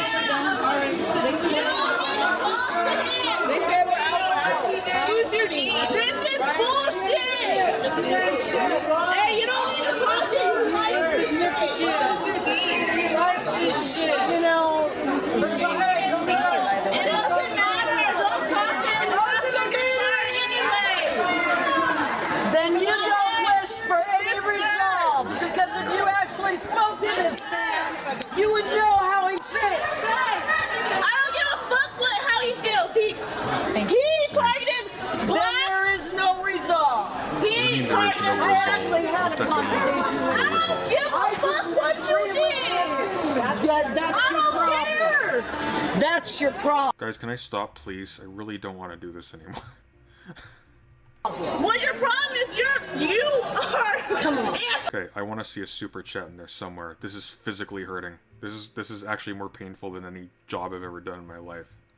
Why are you subjecting me to this? I'm black. See, you need to check. You know me, don't you? I don't Okay, know okay, you. we're Check. closing the book on Weinstein after this, though. Okay. So, I know that you have anti-blackness in you because you're perpetuating fucking white supremacy. Stop screaming. No, man, I don't give a fuck how long you And I know how he feels. I'm agitated about what he thinks. Thank you. That's the 5% here. I'm noticing a lot of black people, black folks who are like, She's still screaming somewhere? What is going on? Where the fuck are all you white people? Where the fuck are your voices in this? Hey, is he saying anything else? Because you, as white, I'm referring to all of Describe the state of the New World prior to European. Okay, here we go. We got more political stuff. Okay. Why don't we walk this way? 1491 describes the state of the New World prior to European conquest.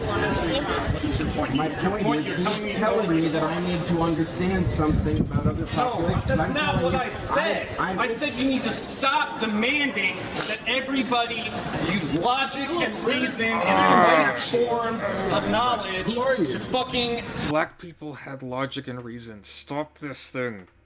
Ugh.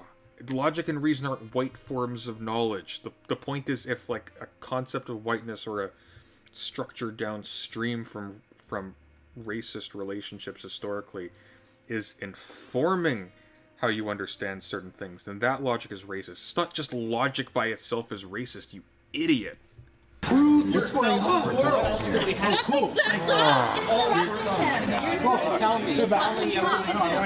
experiences. We have experiences of millions of people in this country saying one thing, and you cannot, as a white person, tell people of color that their experiences do not matter because there are millions of people saying the same thing. And also, to When your did I point, say young- that? I'm not talking to you, sir. To your point, young lady, your single experience does not override the experience of all other people.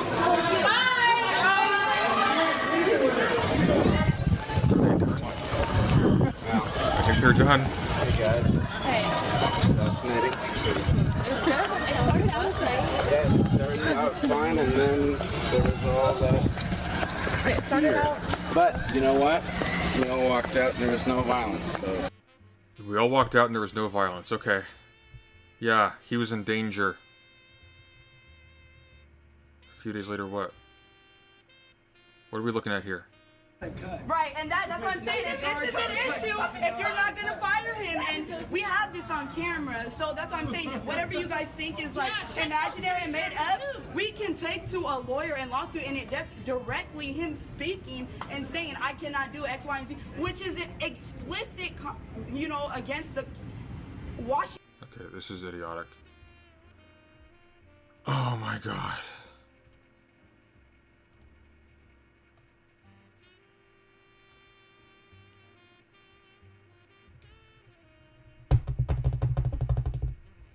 Thank you, Max.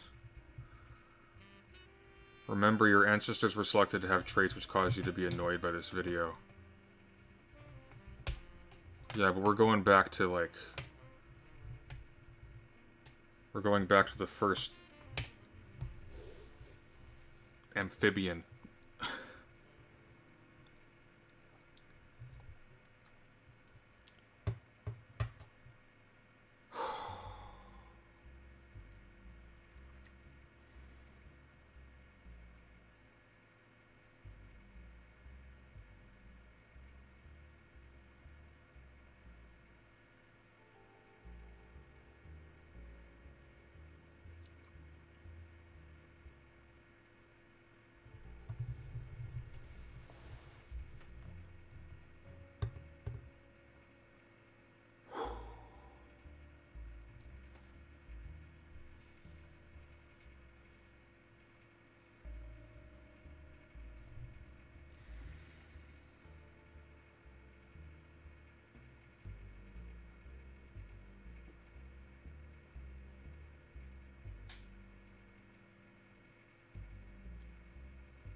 Alright, so here's what happened.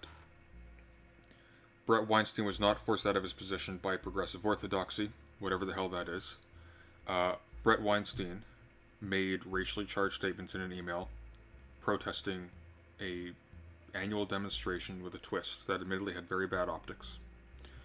He was within his rights to do so. He went into the cafeteria during a protest for something unrelated to him. People reacted to him as a result of the contents of that email. He argued with them and left the interaction. He argued with them willfully. The police came in his defense. Apparently not on his not because of any call made by him. We have no idea why. He had some arguments with them. He left unscathed. Everybody left unscathed by the sound of it. And then he sued the university for not protecting him from what? I'm not entirely certain. And got a settlement and left and became a right-wing darling. And went on to get God knows how many people killed through COVID misinformation. So we can knock Brett Weinstein off the list.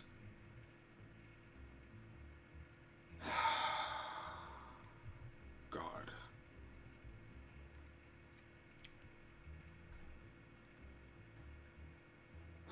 That was bad, guys. That was really bad.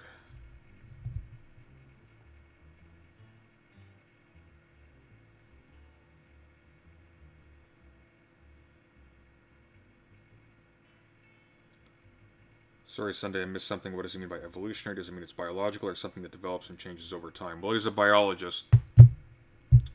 He used the language of it naturally evolves. He talks about it being something ubiquitous far before context, which would make sense for a left-wing anti-racist person to be talking about it, because the whole point is that race is itself is an ideological construct. And so racism can't predate that construct. Assuming it does is in fact a part of racial ideology by itself. You are taking a methodological stance which asserts that race is just a category of thing in the world, which Brett seems to be waffling on. He seems to want to kind of sort of play fast and loose by saying, no, I agree, there's these systemic issues, but they arise naturally. They evolve. They are the result of evolution. It's like, well, so you don't think they're historical in that sense. You think that they are historical in a biological sense, i.e., you think that they are. There is in fact a strictly biological basis for the racial outcomes that we see, because he's not just talking about like external features. He's talking about outcomes, populations, things like that.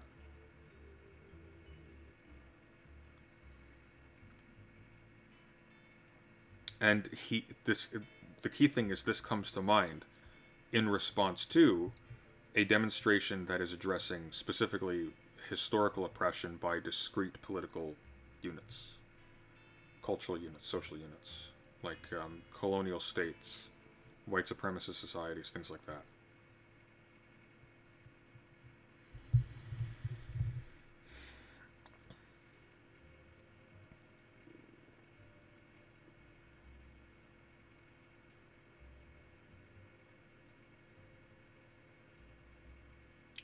They settled and they denied any wrongdoing, and by the look of it, I'm not seeing any instance of him actually being under threat.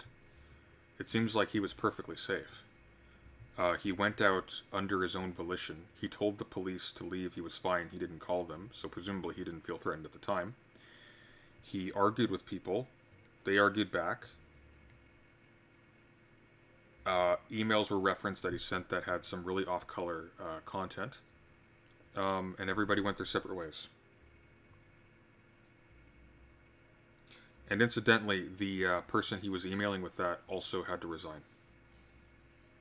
And their event after that, which was canceled initially, or was canceled the following year because of, citing right-wing terrorist threats.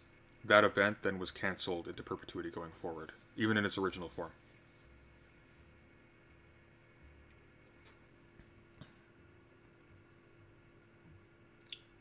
Is this like only one first case we looked into? Isn't there supposed to be others? Yeah, there are going to be many others.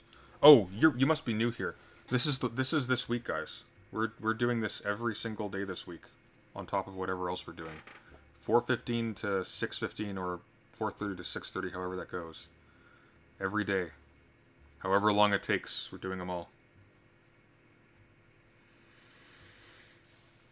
We are exhaustively analyzing this. Is there a debate that will come from this? Presumably. Presumably, we're going through a list that was recommended by Destiny himself, so yeah. This is one of the major cases, though, that will be brought up, so this was important to get down. Let me check Discord quickly, see if anybody's sent me anything else. Oh my god. Stomach is killing me here. Okay, let's see. I've been on stream all morning. Looks like we're good.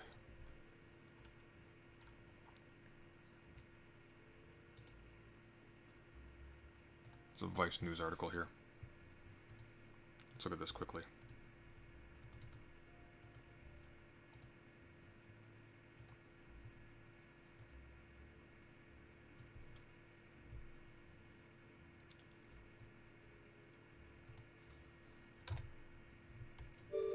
Fuck you and fuck the police! Okay, here we go. Now we can see up close how it actually looks, okay? This is the video viewed by millions that put Evergreen State and Weinstein in the national spotlight. This is not a discussion. You have lost that one. Weinstein has taught at Evergreen State for 14 years. He just presented a list of demands. Come through. People were criticizing you for using hand gestures. Absolutely, they were. And you know, that seems crazy to people from the outside of Evergreen. It may, but it's noise. But the noise has been effective. No, fuck you, George. We don't want to hear a goddamn thing you have to say. So you don't need to watch that door, watch all the doors, watch the windows. You need to keep eyes on them. And somebody needs to go in that room real quick to make sure that there's no way to get that room for them. I mean, essentially sounded like you're being held. Okay, what is this one? No, fuck you, George. We don't want to hear a goddamn thing you have. Okay, what is this one? This is something we need to know about.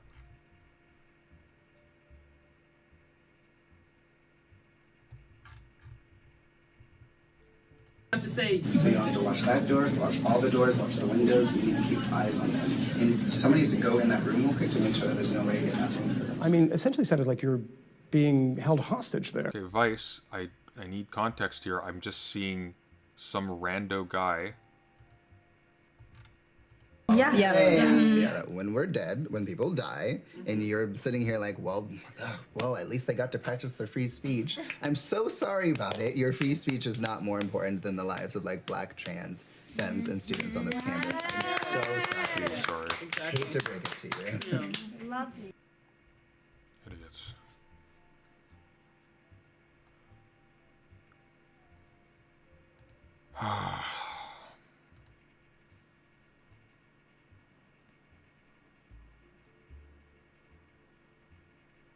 Oh, fuck you, George, the other video start. Do we have one of, the people saying, like, go around, block the person from leaving?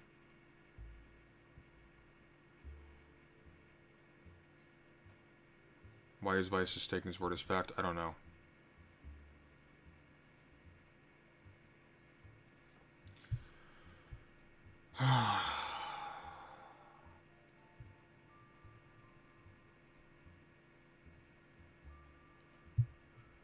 Anyways, there's no orthodoxy here. There's no single set of actors. There's no like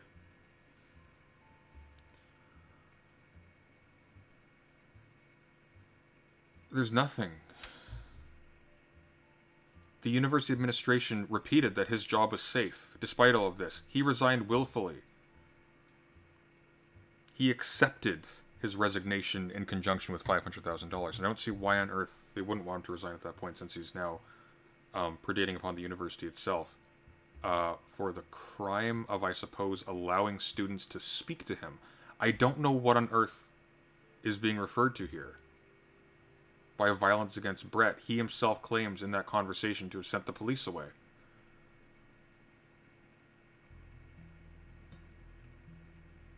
Not Christian Orthodoxy. The debate is about progressive Orthodoxy. It's not my word. It's Destiny's word.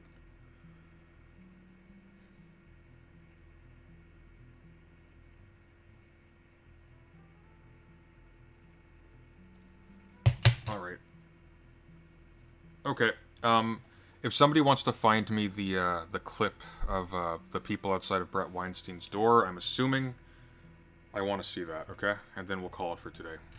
But I want to see that first. So if somebody can find me that would be helpful. I'll look for it too in the meantime.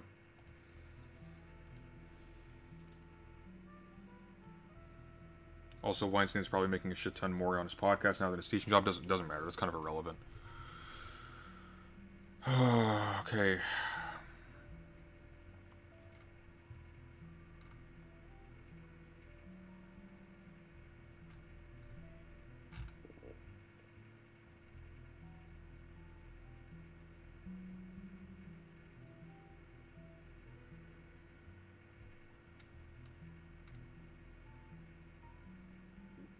It's not Brett's door?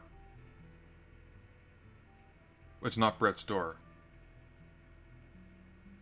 Oh, well, I don't care about that then. It's about George. Screw that. And keeping in mind, too, if this is about George and if this is related to that other protest, then what they are doing actually seems somewhat reciprocal. They are protesting students being dragged out of their dorms at night. Presumably they didn't have the ability to just leave, right? So it's stupid. Really stupid. They're not thinking about like what this actually looks like. But is this progressive orthodoxy squeezing people out for not towing the progressive line? No. No, it is not.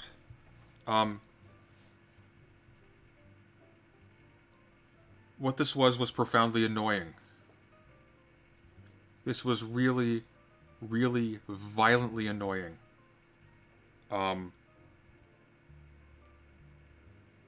It's sort of relevant since he has incentive to say he was silenced by the progressive orthodoxy since that sells. No, but if it's George, George isn't Brett Weinstein. We're talking about Brett Weinstein here.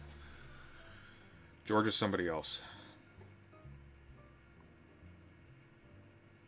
What the fuck is George? Hang on. Let me pull this up quickly.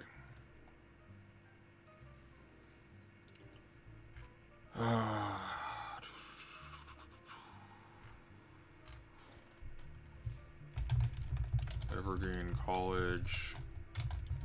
Oh my god. 2017, George. George Bridges is the the college president.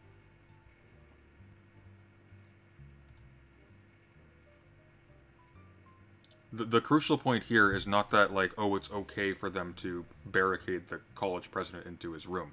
The point is that this wasn't the work of progressive orthodoxy or of a way to brute force ideological alignment. This was a protest in retaliation for students being dragged out at night by the police.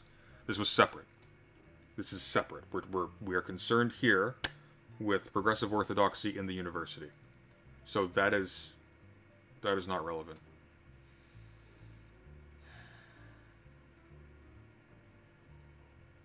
Okay. Well, Brett Weinstein, we've got down.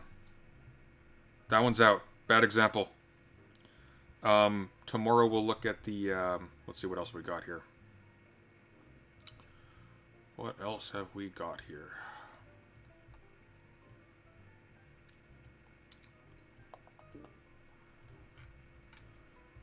The Christakis at Yale.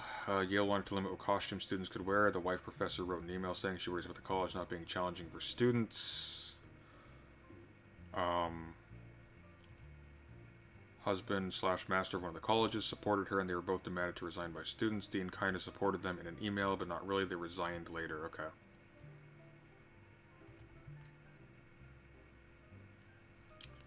Peter Bogosian we're going to devote a couple streams to because this one's complex. The so-called thing is going to take a little bit of time. Gordon Klein. So here's what we're going to do, okay? We're going to categorize Brett Weinstein as, first of all, not fired but resigned. and wasn't pushed out on ideological grounds. Like, he wasn't. It seems as though he actually was the one who objected to a proposal by somebody else, inserted himself into situations where he would be arguing against them, and then tried to portray himself as a victim in order to either extract money or cause the people he was arguing with to be persecuted by the university or by something or other, which they were, as it happens.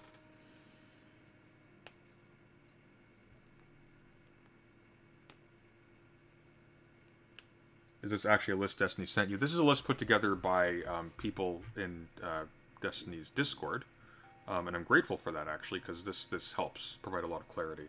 But when I asked Destiny, like, what, because I said I was going to start going through this, he said, here's a thing that's on Reddit you can start looking through. I said, yeah, of course I've already seen this. It's great that people are, doing this, because this saves us all a lot of work.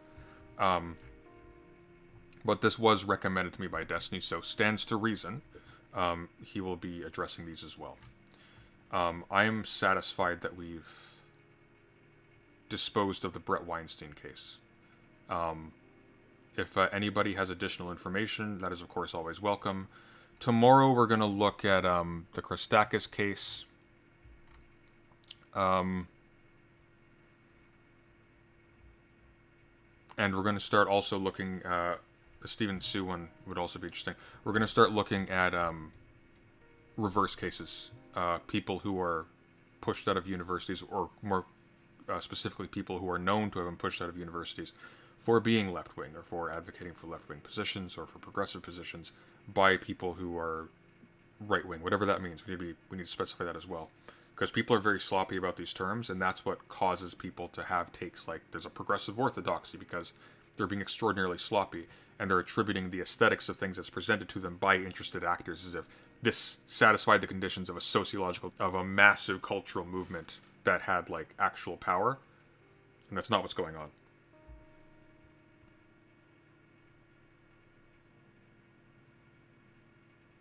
Peter Bogosian will be later this week, probably Thursday, I'm guessing, because we're doing Christakis and Yale tomorrow. If that one goes fast, we might even just go straight to Bogosian, because that's going to take a bit of time. Anyways, that's it for today. Thank you, everybody, especially for people who fed me these horrible, horrible, horrible documents and horrible video clips and audio clips. I think this is going to be as bad as it gets in terms of, like,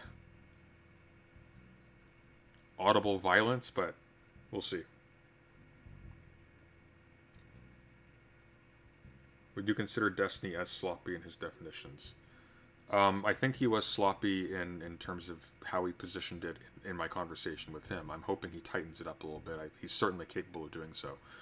I'm assuming that he's going to have he's going to be better prepared when we do discuss this. So